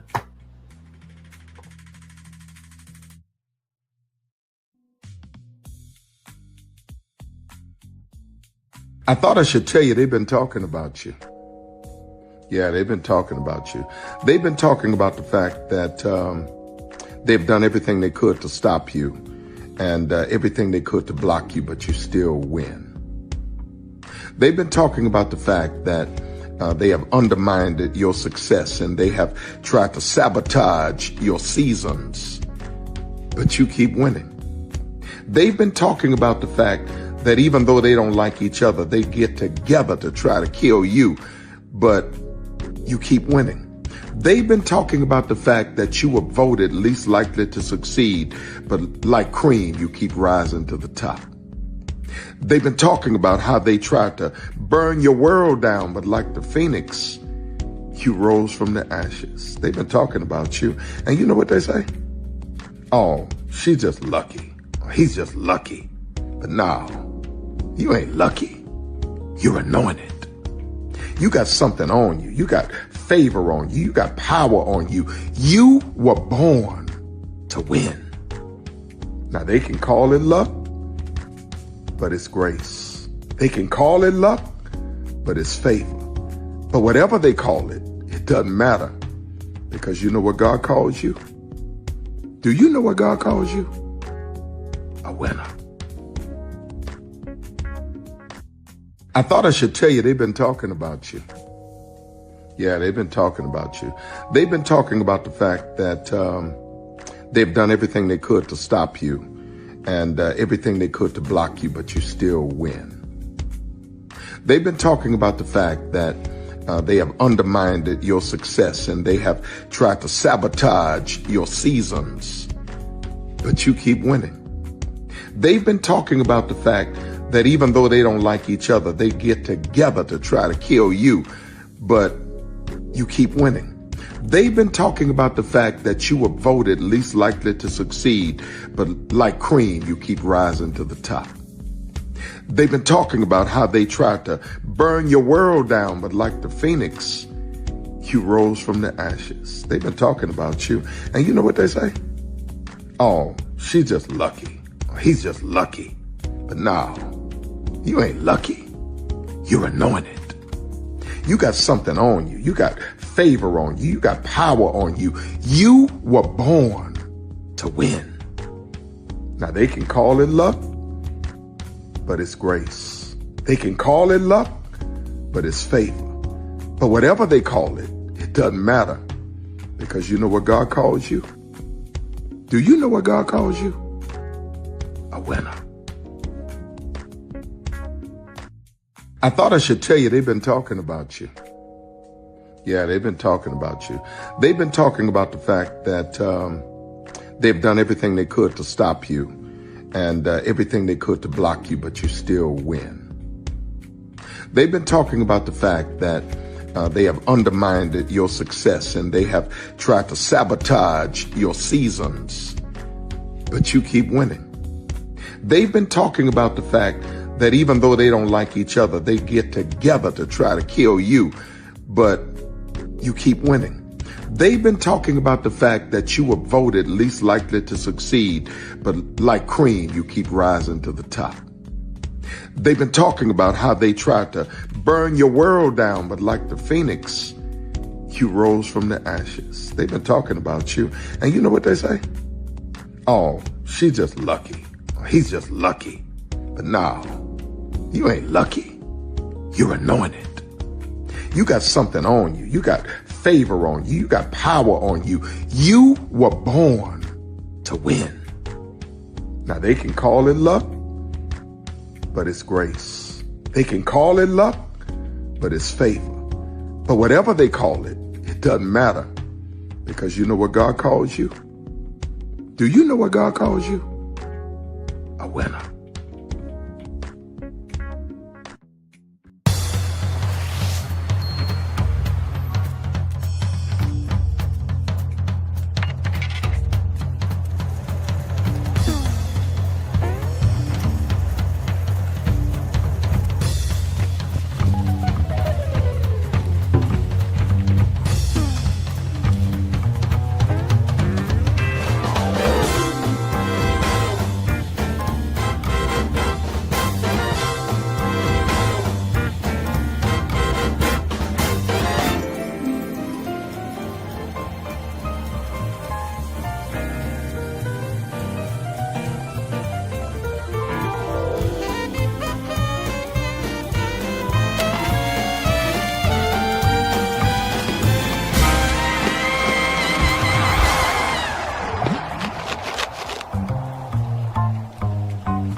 Come with me if you want to live a more delicious life. Well, maybe we should get in the van. In this world, we don't get to control much. Past, male pattern baldness. Leggies. Got one right now. The urge to puff that bubble wrap. But there is one thing we do get to choose every single day. What we eat. Welcome to the Sonic Department of Research and Deliciousment. We have everything you want, didn't know you wanted, and some things you didn't know were possible. Because we believe if you're not having fun, you're not living free. So come on, let's live a little. Prepare for a journey beyond imagination, beyond belief, beyond anything you've experienced before. Universal Epic Universe, a new theme park where you'll step through extraordinary portals to 5 immersive worlds. Prepare for a cosmic voyage of discovery, an isle of fire-breathing excitement, a shadowy world of monsters and mystery, new wonders in the wizarding world, and a new way to play. Plus the splendor of a magnificent resort hotel overlooking the park. It's all new excitement at Universal Orlando Resort. A week's worth of vacation thrills with 4 amazing theme parks, a variety of spectacular themed hotels, and incredible dining and entertainment. It's all at Universal Orlando Resort, where you'll find new adventures every day. Explore the astonishing worlds of Universal Epic Universe at Universal Orlando Resort. Because here's the thing, a good streamer can find other content. Because here's the thing, a good streamer can find other content. Because here's the thing, a good streamer can find other content. Because here's the thing, a good streamer can find other content. Because here's the thing, a good streamer can find other content. Because here's the thing, a good streamer can find other content. Because here's the thing, a good streamer can find other content. Because here's the thing, a good streamer can find other content. Because here's the thing, a good streamer can find other content. Because here's the thing, a good streamer can find other content. Because here's the thing, a good streamer can find other content. Because here's the thing, a good streamer can find other content. I have been moving on my own accord, covering Black culture. There is more to life. I heard that, friend. Braylon, shout out to Braylon. Make sure y'all go follow Braylon in case y'all haven't. I love your content. I have been moving on my own accord, covering Black culture. There is more to life. I heard that, friend. Braylon, shout out to Braylon. Make sure y'all go follow Braylon in case y'all haven't. I love your content. I have been moving on my own accord, covering Black culture. There is more to life. I heard that, friend. Braylon, shout out to Braylon. Make sure y'all go follow Braylon in case y'all haven't. I love your content. I have been moving on my own accord, covering Black culture. There is more to life. I heard that, friend. Braylon, shout out to Braylon. Make sure y'all go follow Braylon in case y'all haven't. I love your content. I have been moving on my own accord, covering Black culture. There is more to life. I heard that, friend. Braylon, shout out to Braylon. Make sure y'all go follow Braylon in case y'all haven't. I love your content. Child, Braylon been over there doing his thing, minding his GD business, staying out of trouble, trying to get the folks some positive stuff to talk about. Besides lying all the damn time. Child, Braylon been over there doing his thing, minding his GD business, staying out of trouble, trying to get the folks some positive stuff to talk about. Besides lying all the damn time. Child, Braylon been over there doing his thing, minding his GD business, staying out of trouble, trying to get the folks some positive stuff to talk about. Besides lying all the damn time. Child, Braylon been over there doing his thing, minding his GD business, staying out of trouble, trying to get the folks some positive stuff to talk about. Besides lying all the damn time. Child, Braylon been over there doing his thing, minding his GD business, staying out of trouble, trying to get the folks some positive stuff to talk about. Besides lying all the damn time. Child, Braylon been over there doing his thing, minding his GD business, staying out of trouble, trying to get the folks some positive stuff to talk about. Besides lying all the damn time. Child, Braylon been over there doing his thing, minding his GD business, staying out of trouble, trying to get the folks some positive stuff to talk about. Besides lying all the damn time. Child, Braylon been over there doing his thing, minding his GD business, staying out of trouble, trying to get the folks some positive stuff to talk about. Besides lying all the damn time. Child, Braylon been over there doing his thing, minding his GD business, staying out of trouble, trying to get the folks some positive stuff to talk about. Besides lying all the damn time. Child, Braylon been over there doing his thing, minding his GD business, staying out of trouble, trying to get the folks some positive stuff to talk about. Besides lying all the damn time. Child, Braylon been over there doing his thing, minding his GD business, staying out of trouble, trying to get the folks some positive stuff to talk about. Besides lying all the damn time. Child, Braylon been over there doing his thing, minding his GD business, staying out of trouble, trying to get the folks some positive stuff to talk about. Besides lying all the damn time. Child, Braylon been over there doing his thing, minding his GD business, staying out of trouble, trying to get the folks some positive stuff to talk about. Besides lying all the damn time.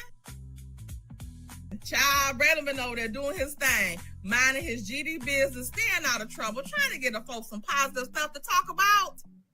Besides lying all the damn time. Child, Braylon been over there doing his thing, minding his GD business, staying out of trouble, trying to get the folks some positive stuff to talk about. Besides lying all the damn time. Child, Braylon been over there doing his thing, minding his GD business, staying out of trouble, trying to get the folks some positive stuff to talk about. Besides lying all the damn time. Child, Braylon been over there doing his thing, minding his GD business, staying out of trouble, trying to get the folks some positive stuff to talk about. Besides lying all the damn time. Child, Braylon been over there doing his thing, minding his GD business, staying out of trouble, trying to get the folks some positive stuff to talk about. Besides lying all the damn time. Minding his GD business, staying out of trouble, trying to get the folks some positive stuff to talk about. Besides lying all the damn time. Child, Braylon been over there doing his thing, minding his GD business, staying out of trouble, trying to get the folks some positive stuff to talk about. Besides lying all the damn time.